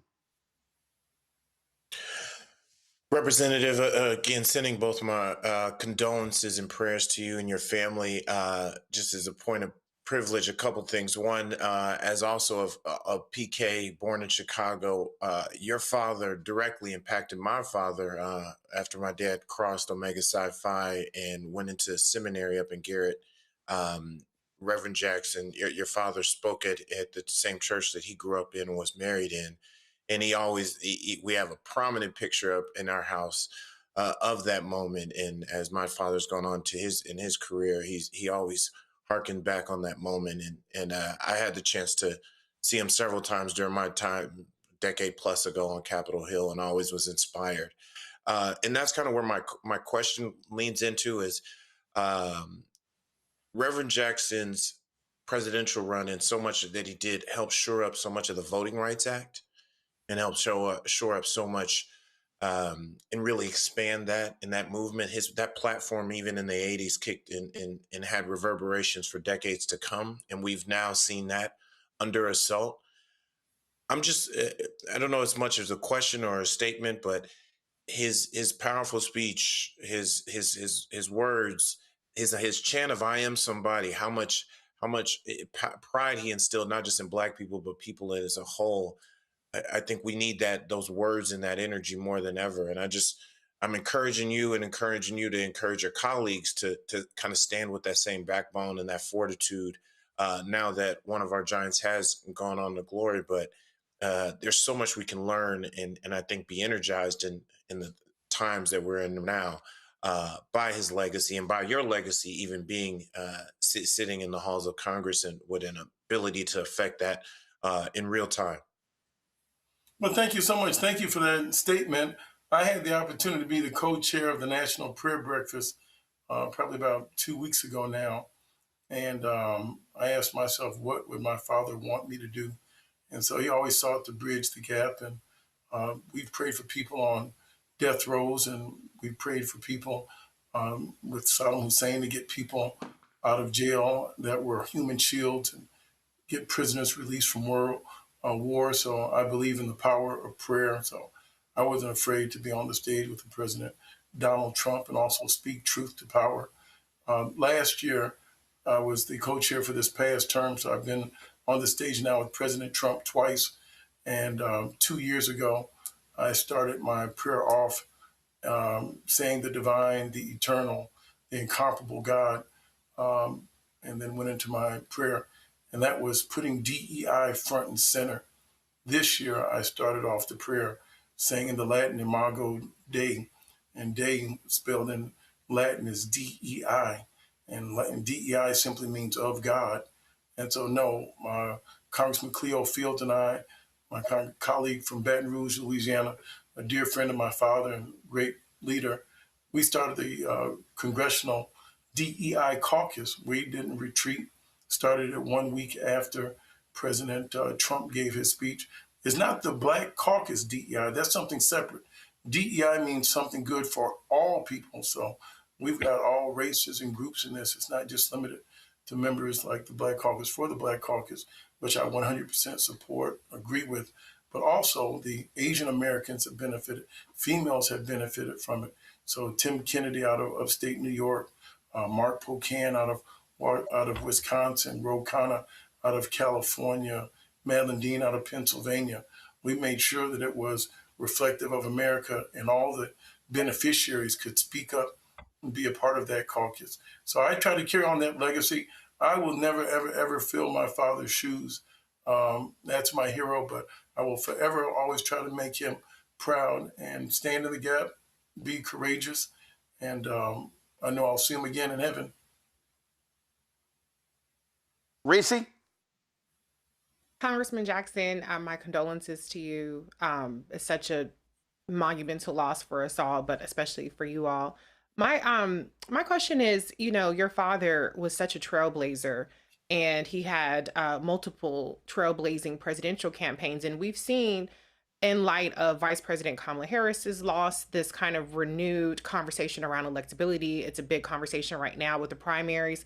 Not that I'm expecting you to give any kind of endorsement or anything, but your father really blazed a trail in the idea and having the audacity to run and inject our demands and our citizenship into the conversation in a way that it probably wouldn't happen if there were only white candidates running. So what do you say to this conversation where it seems to be that the party is moving towards, let's not take any chances, let's go with the sure bet, which they want to classify as white candidates, and that black people should kind of step aside, stop being woke, stop trying to hold people's feet to the fire, and kind of trying to make the conversation erase our demands and our humanity from I mean, that's my perspective on it, but I'd be interested in hearing your perspective given what, Reverend Jesse Jackson really stood for in terms of pushing that envelope. Well, thank you. Let me try to break that down. When my father ran for president, the first state you enter into the primary is Iowa. And there he beat President Joe Biden and Al Gore. And then the second state you run in is New Hampshire. Then you turn by way coming south to get to South Carolina, where he won. And so this is a message that we take to all human beings, and we don't have to. He was called the black candidate. He says, you don't have to call me black. That's self-identified. I mean, that it's obvious. And you don't say the white candidate.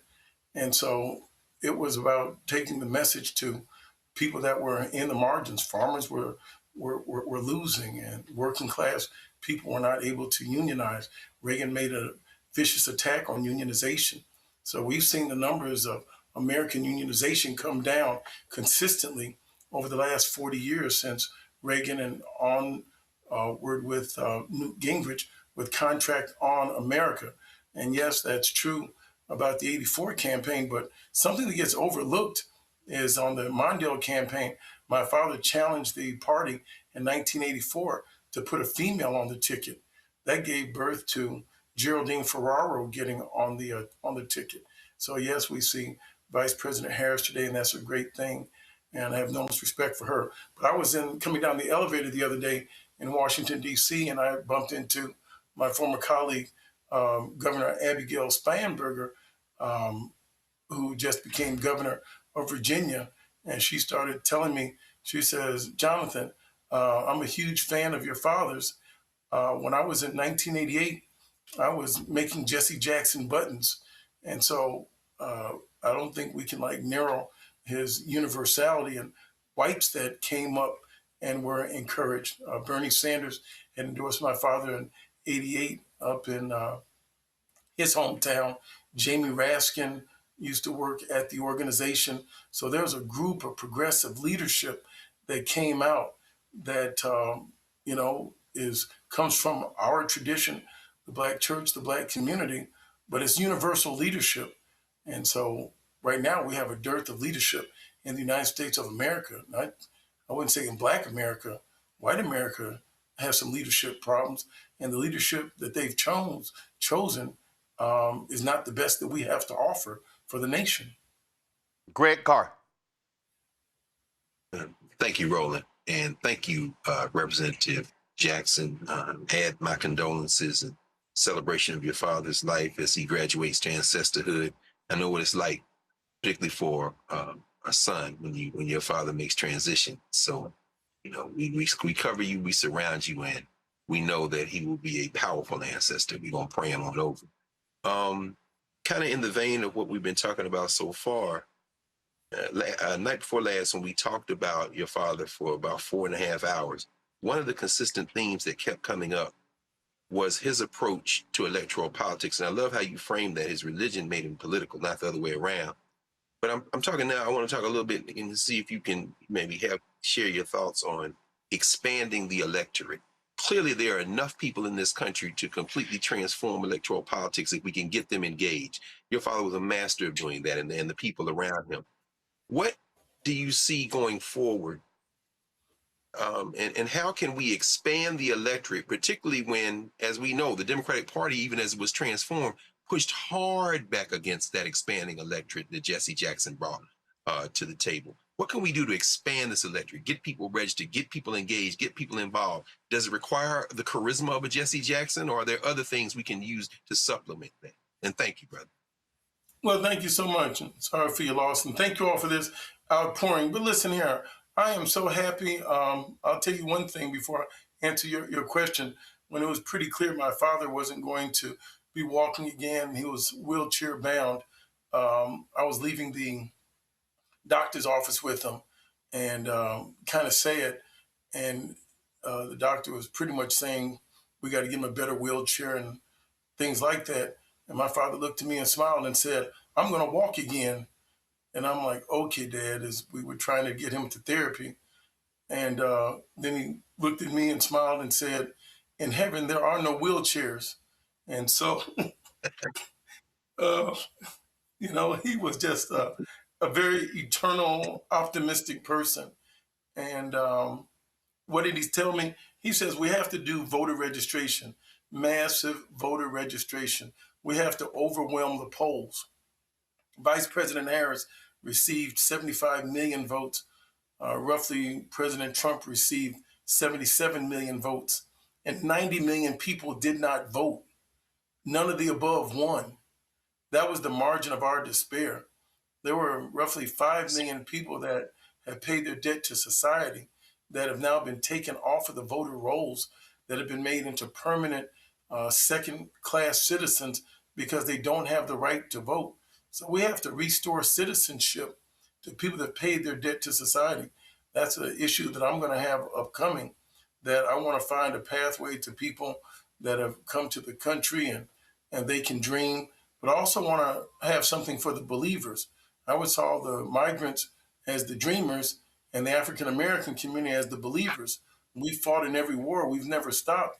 And if you've paid your debt to society and we're disproportionately locked up and then paid our debt here again, how is it that we don't get our full rights restored of citizenship? You're not a citizen if you cannot vote. 13th, 14th, 15th Amendment. 13th, abolishing slavery. 14th, equal protection under law. 15th, the right to vote. Well, if you lose your right to vote, you can't sit on a jury, which means you can't get equal protection under the 14th Amendment, which means you are a derivative of some form of slavery. So yes, we have to make that a popular cause, and we have to make voting a family tradition. Education, he would tell you, has to be a family tradition where you turn off the television, sit around the table, and the family reads together. We have to make voting a family tradition before we talk about the barbecue and the picnic and having all of the things. Do a voter registration drive in your own house and check people's voter registration cards before they come into the house. We have the power, and people have died and have suffered too much.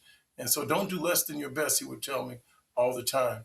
And that's what we have to do. We have the numbers.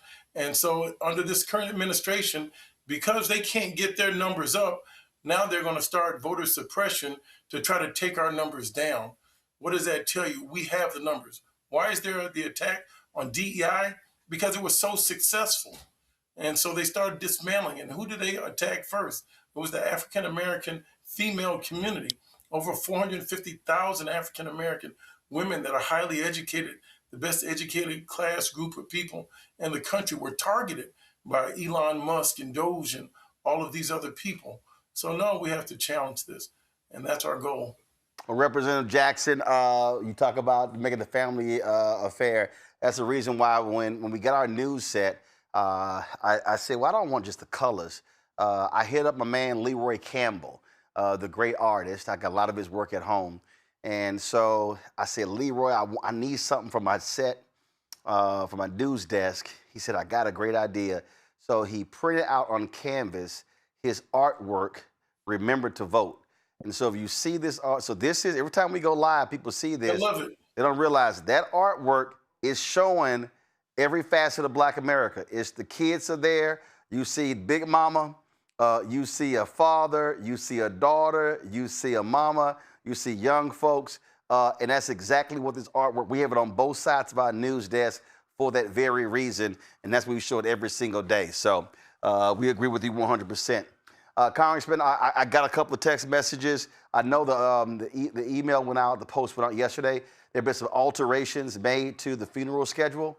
And so there'll be celebrations in Chicago, South Carolina, and D.C., correct? Yes, sir. So if somebody preempted that, so call that fake news. Sorry for that misinformation, but we're going to get it out. South Carolina legislature have honored him by asking him to lie in state in the rotunda of South Carolina. And that's so huge when you think about Charleston and the slave ships and talk about the Jim Crow South my father grew up in. He got arrested in South Carolina trying to use a public library, couldn't use, my grandmother and great grandmother couldn't use public bathrooms, had Negro and white folks bathrooms. And in his lifetime now, for a son of South Carolina to be in the rotunda, the same state capital that had no Negroes, no Jews, and no dogs signs when he was a child, is truly an honor. So we want to honor his home state, and we're still making some arrangements for Washington, D.C. So please give me another 24 hours, and would love to get people all the information out, and every expression of kindness we're grateful for. Well, absolutely, and so we will let our folks know about that as well. Representative Jonathan Jackson, I certainly appreciate it, my brother. Thanks a lot. Thank you, Roland. Love to everyone. Thank you for honoring my father, and God bless your family. Absolutely. Keep hope alive. Yes, sir. Yes, indeed. Folks, yesterday at the news conference, Jonathan's brother, former Congressman Jesse Jackson Jr., had some words to say to the media about how they have always portrayed Reverend Jackson. Check this out.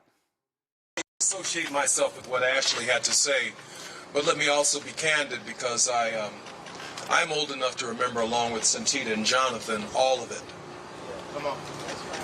The caricature that you've created as a media of who our father is not the reality of who we know him to be. So what's happening now on social media is a more accurate depiction of the work of Jesse Jackson, and it's happening and occurring without you. That's the truth. Because institutional media has historically controlled the narrative of who Jesse Jackson is. You've made him to be more controversial than he is, than he was. Last question. Hi. One second. You've made him less multinational than he is. You've tried to make him someone from a side of town and not universal. Today, the King of England has issued a statement about the life of Jesse Jackson and its importance. One newspaper is hung up on how many mayors he confronted. All of them were small by comparison to Jesse Jackson. He knew as they came and went that he was the constant. And our community could count on that. And so again, the caricature of who you think he was compared to the reality of the education campaign that is taking place independent of you is what's taking place. And as that figure begins to emerge in contemporary thinking, I'm confident that the people, my mother said it this way, history is going to be far kinder to Jesse Jackson than the life that he lived. Wow. This is our last question.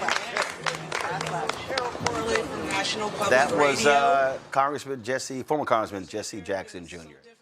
My next guest knew Reverend Jesse Jackson Sr. very well. Numerous times they marched together, prayed together in the streets of Chicago, kicking butt, taking names. He is a bad brother. I call him sober. Matter of fact, I think in the annals of history, they probably will remember Father Pfleger more than they remember Larry Bird when it comes to rolling deep with black folks. So Father Michael Pfleger joins us right now. He is, again, Father Pfleger, always good to see you, my brother. Good to see you, man. Much love. Look, y'all go way back, so just Just share your thoughts about this unbelievable freedom fighter. Well, we do go way back. When I first came to St. Sabina's back in '75, you know, Reverend Jackson always had Christmas Day. Everybody dropped in his house Christmas Day, in and out all day long. And somebody invited me to go over there to his house. And I went and shared in the conversation along with others. And when I was leaving out, it was the first time I had met Reverend. And when I was leaving out, going to my car, Reverend came outside and he said, first time he ever said it, and everything he called me every day since, Pfleger, Pfleger. I said, yeah. He said, come here. And he said, you know, I'm always very skeptical and discerning of why people coming in the Black community till I know about them and know if they're committed or not. And he said, but you made sense. You made sense then. We're going to talk. And sure enough, the next week, we sat down and had a long conversation. Ever since then, you know, the kind of guy he was, Roland, was, remember one time we got arrested together at Chuck's gun shop. And we're sitting in jail out in Riverdale. And he turned to me and he said, Pfleger, what are we going to do next after we get out of here? I said, Reverend, let's get out of here right now. But that was the kind of person he was. But he, and a lot of times we hear about, you know, or heard in the news stories and the rest about, you know, the doors that he opened and the jobs he called and the positions that people got because of him. I mean, he literally confronted the Democratic Party. He made it a more inclusive party. But nobody knows all the calls he made on the side, all the private meetings, all the private things he did to try to get people into positions for elected officials, and private conversations with mayors and governors and folks to make sure that equity and equality were on the move. And when the door was shut, you know, he was never afraid to kick it in. And so I think one thing, Roland, I said this to him. I was there. Mrs. Jackson had invited me to come over Monday night because they knew it wasn't going to be long. And I went over there Monday evening, and her and I went in the room and prayed with him. One of the things I said to him, they believed he could still hear. I don't know if he could or he couldn't, but I told him, I said, you know, I don't believe you were ever appreciated the way you should have been in this country, in this city. I said, but know that God was watching, and God was seeing everything you did. And while you may not have gotten the applause you deserved here, that in heaven, there was a deep applause going on. We laid I'm seeing the picture there of the room 306. We at 50th anniversary, he and I laid the wreath together outside of the room 306. But that's what we're showing right now. That's what we're showing right now. Yeah. Yeah, I see that. And when we shut down the Dan Ryan, you know, he said, I'm going to go with you. And stood there with me, and we sat in that hot sun for an hour, going back and forth, arguing with the state police, and them telling us we couldn't go, and we telling them we're going to go. And it's just been a long, I mean, Roland, there would have been no, I don't care what anybody says, there would have been no Barack Obama without Jesse Jackson. Oh, I mean, we walked through the other night. We walked through all of that, explaining to people just the reality of how the situation was set up. If you won, we're going to take all. And if you won the large states, the reality is in 2008, Hillary Clinton won California. She won Texas. She won Ohio. She won Pennsylvania. She won New York State. She wins New Jersey. Florida and Michigan, because they jumped the line, they didn't count their delegates. The reality is, if the 1988 rules are in place, Obama has no chance, and all those superdelegates are going to go towards Hillary Clinton. And so that's just, right. It's called math. It's called math. He doesn't change those rules. Reverend Jackson, Dr. Ron Walters, Ron Brown, there is no pathway for an Obama in 2008. Exactly.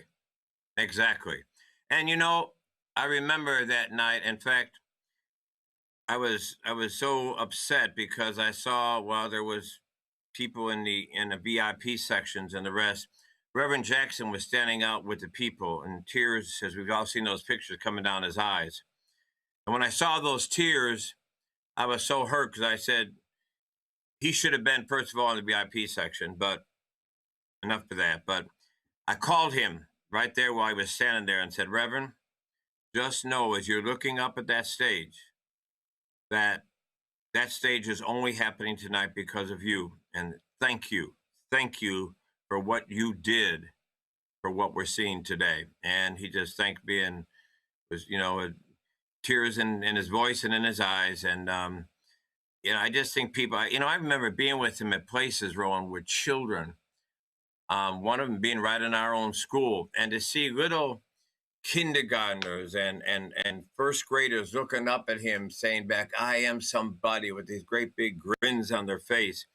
What it meant to children, what it meant to adults, the self-esteem, the self-love, the power realization of who people are. He visualized what hope was, keeping it alive. He visualized it. He didn't just say, he was, as I heard Jonathan saying, he was the continual optimist. He was always positive. And when, I remember having a conversation about some things with him about, well, how is this ever going to happen? He said, well, we just find a way to make it happen. That's all. This was Reverend Jackson. That's who he was. To your point, this is Reverend Jackson right here when he's on Sesame Street. And that's also the thing I don't think people, he was a tremendous pop culture figure. We talked about it. On SNL, on Sesame Street. In fact, we're going to play it after our interview, on A Different World. And so that's what people really don't understand.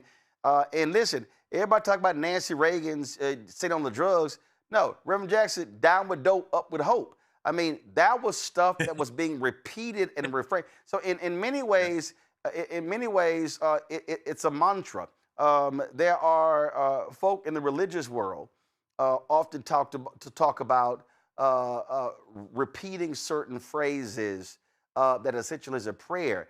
And so when you begin to repeat that, you begin to believe that, well, that's what he was actually doing. And a lot of our folk don't, and I think people today have to recognize times. Reverend Jackson is really coming of age in the 70s and 80s.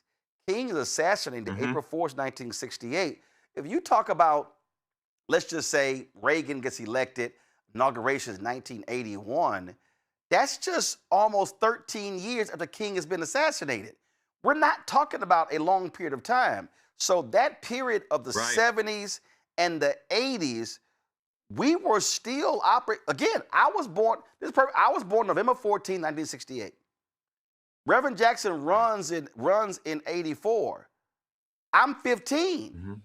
So that whole phase, he was speaking to a post-civil rights movement generation while also representing that baby boomer generation that was alive and present during the Black Freedom Movement. Absolutely. And, I've said it here in a couple of interviews in Chicago, and I know we're doing it at our school. I said, one of the things to note with all the information you just gave us, I said, every school in Chicago this week should be having their students Google and research Jesse Louis Jackson Sr. and write something about that they learned about him. We cannot let happen here what we've allowed to happen with King. Yes, young people about Dr. King, oh, I have a dream. Right, one speech. People need to know. Yeah. Right. And only one part of that speech. But we need to do research him. As there's two things. Somebody asked me in an interview the other day, so what's two things you think as we mourn his loss? I said, two things are this. Number one, we should have all of our children researching Jesse Louis Jackson. So every child in school from kindergarten to senior high school learns something about him in depth and all that he did accomplish, and all he stood for in this nation, then just keep hope alive. Secondly, we need to make the midterm elections in this country, the tribute to Jesse Jackson. If there's anything insistent on, Roland, it was registering to vote and vote. We want to honor him. Let's honor him by saying the midterm elections, we're going to register and we're going to vote in honor of Jesse Louis Jackson Sr. Yeah. Comments from our panel. Greg, you first. Thank you, Roland, and thank you as always, Father Pfleger. As you probably heard Representative Jackson, Jonathan Jackson, say his father, his religion made him political, not the other way around. I think about you, I think about our dear friend and brother and elder Jeremiah Wright and others who are, truly spirit warriors, who are not politicians, but who have involved themselves in the political universe. Could you give us your thoughts, if you don't mind, about the nature of the spiritual warfare that's going on in this country and how folks who are calling themselves Christians are really engaged in a form of, I wouldn't stop short of calling it evil, and maybe give us your insight as to how we should push back and fight, drawing from the tradition that you work in, the Reverend Wright works in, and the Reverend Jackson worked in. And thank you. Thank you, sir. I really believe that this is a moment right now in this country for what's going to be the future. It's a crossroads. What's going to be the future of institutionalized religion? I think institutionalized religion is right now at a point where they're going to either become relevant or they're going to become non-existent. I believe that the Christian white right has been allowed to change the narrative, hijack Jesus, and redefine the Bible because we've been so quiet. And so they now control the narrative out there and justifying all, and it's not the first time it's been done. They used it to justify slavery, justify lynching, but it's being done again now. And the church has been so quiet. So I think this is the moral moment for religion to stand up and be who we say we are. Whether it's the Bible, the Quran, or the Torah, the foundation of all of our books is justice and freedom and the care for the most vulnerable. And it is time for us to be loud, to be strong, to be bold, to be courageous, to be exposing this hijacked Jesus. Gardner Taylor said it best, I don't care what you do, but stop doing it in the name of Jesus. It's the time for the faith community to stand up. Jeremiah Wright and Jesse Louis Jackson should not be looked at as fringe of Christianity. They're the DNA of Christianity. The DNA of the Bible and of Jesus is justice. It's not some tag on to our faith. He began with the Spirit of the Lord is upon me, anointed me to bring good news to the poor. All the preaching and teaching did, blessed are the peacemakers. What you ever do for the least your brothers, it was about justice. It's the DNA of our faith. And if we don't speak up loud and strong now, I think institutionalized religion is on hospice. Cameron. Hi, Reverend Pfleger. You spoke to it a little bit in some of the images and video Roland's team showed of Reverend Jackson and Sesame Street and all the different cultural places. Like I believe, in some sense, he was the next generation's public-facing Martin Luther King public. He was such a central Black leader across both pop culture and in political culture. But one thing that you mentioned and we talked about in this midterm election and that we're going into is the need to inspire and the need to turn out, the need to educate the next generation, the Gen Zs, the Gen Alphas, the millennials, the next generations who may not have seen the heyday of Jesse Jackson, but may be familiar with Keep Hope Alive, may be familiar with I'm Black and I'm Proud, may be familiar with I Am Somebody, or they may not. How do we take the spirit of Jesse Jackson's movement, Jesse Jackson's words and his power, and really instill that in this next generation, not just to learn about him in schools, but to actually turn that into action at the voting booth? Thank you. I think I think that's our challenge right now, and that's why I was trying to say, I would love to see us really research and put out in every area, every field we can, what he did in terms of changing the Democratic Party, opening it up, pushing its doors, making it inclusive. And the importance, I don't think, in my lifetime, and I'm old, I don't ever heard anybody that more spoke about the importance of registering and importance of voting as Jesse Louis Jackson Sr. I think we need to revive and share and study and put that stuff out there more now than ever so people hear this. And then I think we've got to encourage people to let's honor him by continuing to do what he challenged us to do, what he fought to do, what he lived and died doing.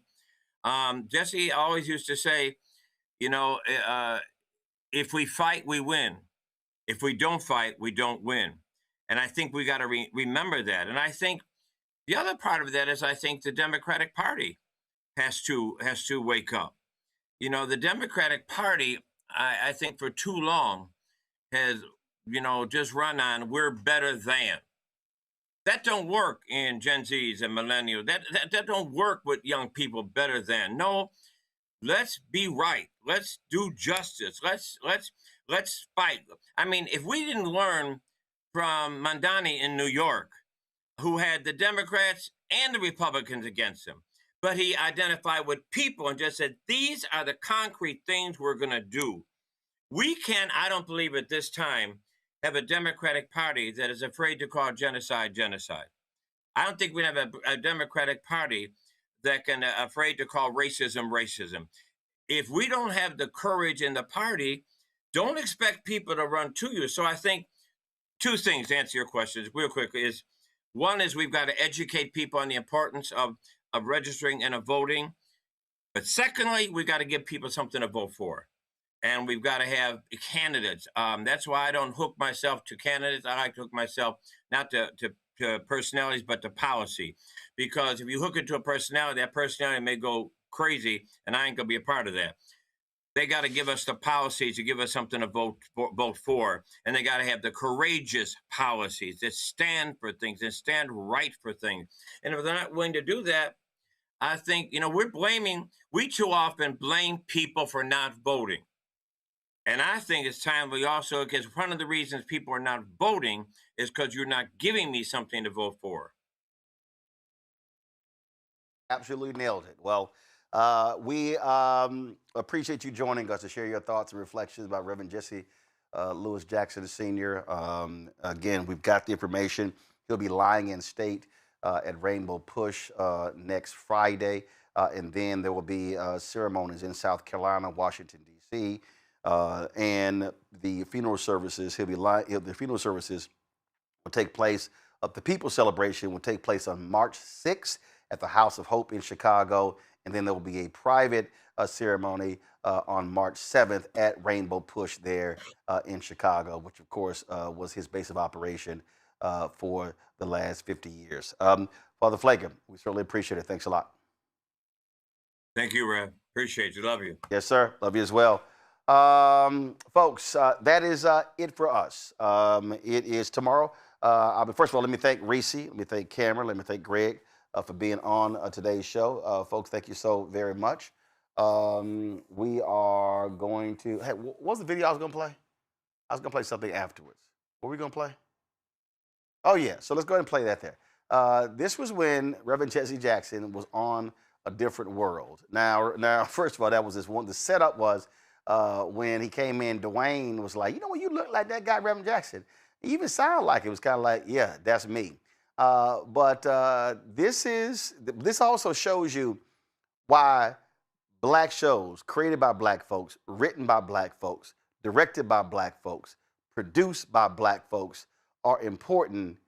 Reverend Jackson was on A Different World, talking to a generation. I was in college. Again, y'all, this is what we're talking about. Think about it.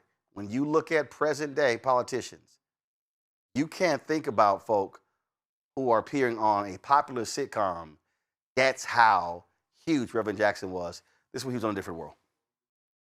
Earlier today, as I contemplated this lecture tonight, I thought about a young man who had been in a rather sad and melancholy mood, feeling insignificant, impotent, worthless, that he did not count.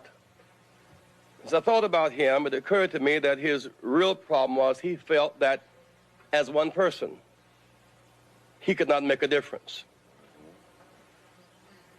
The change in America that's taken place in the last 30 years has occurred because somebody thought that they could make a difference. That's right.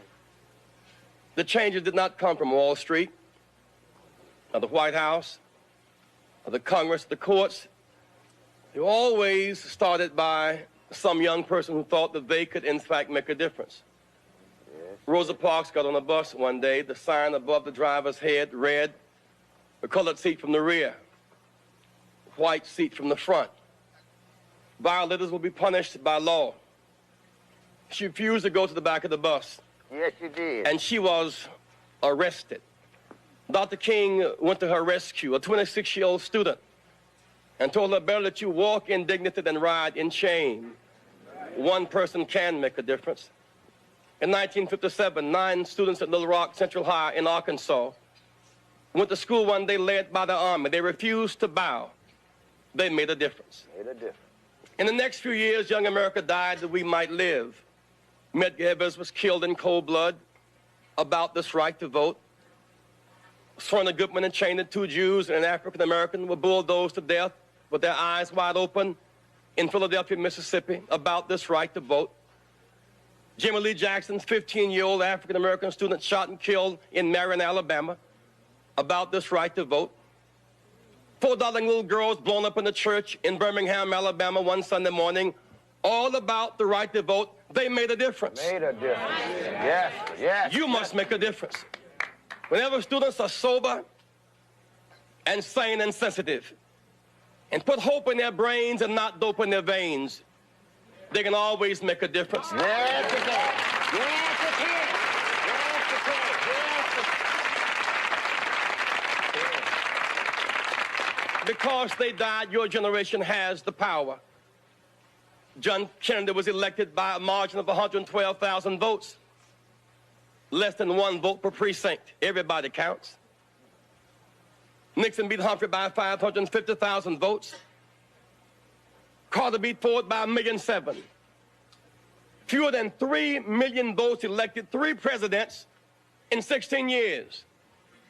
Today, there are 3.2 million high school seniors alone graduating. They should come across that stage with a diploma in one hand and a voter card in the other, because they can make a difference.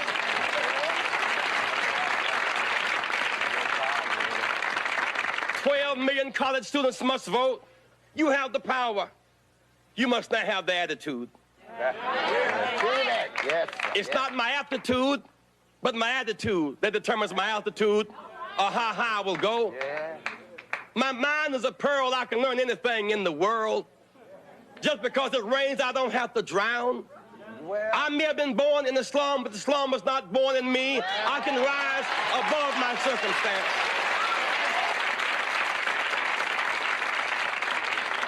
Hands that once picked cotton can now pick presidents. You want to free Mandela and free South Africa? Let's vote about it. Let's vote about it. Folks, Reverend Jesse Jackson on A Different World. That is it for us, folks. I'm going to see you tomorrow. I'm going to be broadcasting from College Station, Texas. Look forward to being there with my Alpha brothers. And so flying to Dallas to vote and then driving down there on Sunday. On Sunday, I'm going to be speaking. That's Black History Month program, 10 a.m. On Sunday. I will be at Corinth Church. Located at 4901 Providence Street. So we have the graphic for you there as well. So look forward to that. Folks, that's it. Don't forget, support the work that we do. Join our Bring the Funk fan club. And that if you want to support us, be a Cash App, use the Stripe QR code. You see it right here. That's also for credit cards. Also, of course, checks and money order. Make it payable to Roland Martin Unfiltered. P.O. Box 57196, Washington, D.C. 20037 0196. PayPal's R Martin Unfiltered. Venmo's RM Unfiltered. Zelle, Roland at RolandSMartin.com. Roland at RolandMartinUnfiltered.com. Download the Black Star Network app. Apple phone, Android phone, Apple TV, Android TV, Roku, Amazon Fire TV, Xbox One, Samsung Smart TV. Be sure to get our Roland Martin unfiltered gear. Go to shopblackstarnetwork.com. Shopblackstarnetwork.com. And of course, you can do that. And of course, we also, our hats, t-shirts, all of our merchandise, you can check that out. Then of course, y'all, we've got all of our black-owned products. And so all the products that you see right here are our products. And so all of this is available on shopblackstarnetwork.com. We've got, you name it, our candles, our facial, we got creams, we got sauces, seasoning, all sorts of stuff. Everything you see right here are black-owned companies. So go to shopblackstarnetwork.com. Don't forget, download the app Fanbase for that as well. Folks, that's it. I'll see you tomorrow right here, Roland Martin Unfiltered on the Black Star Network.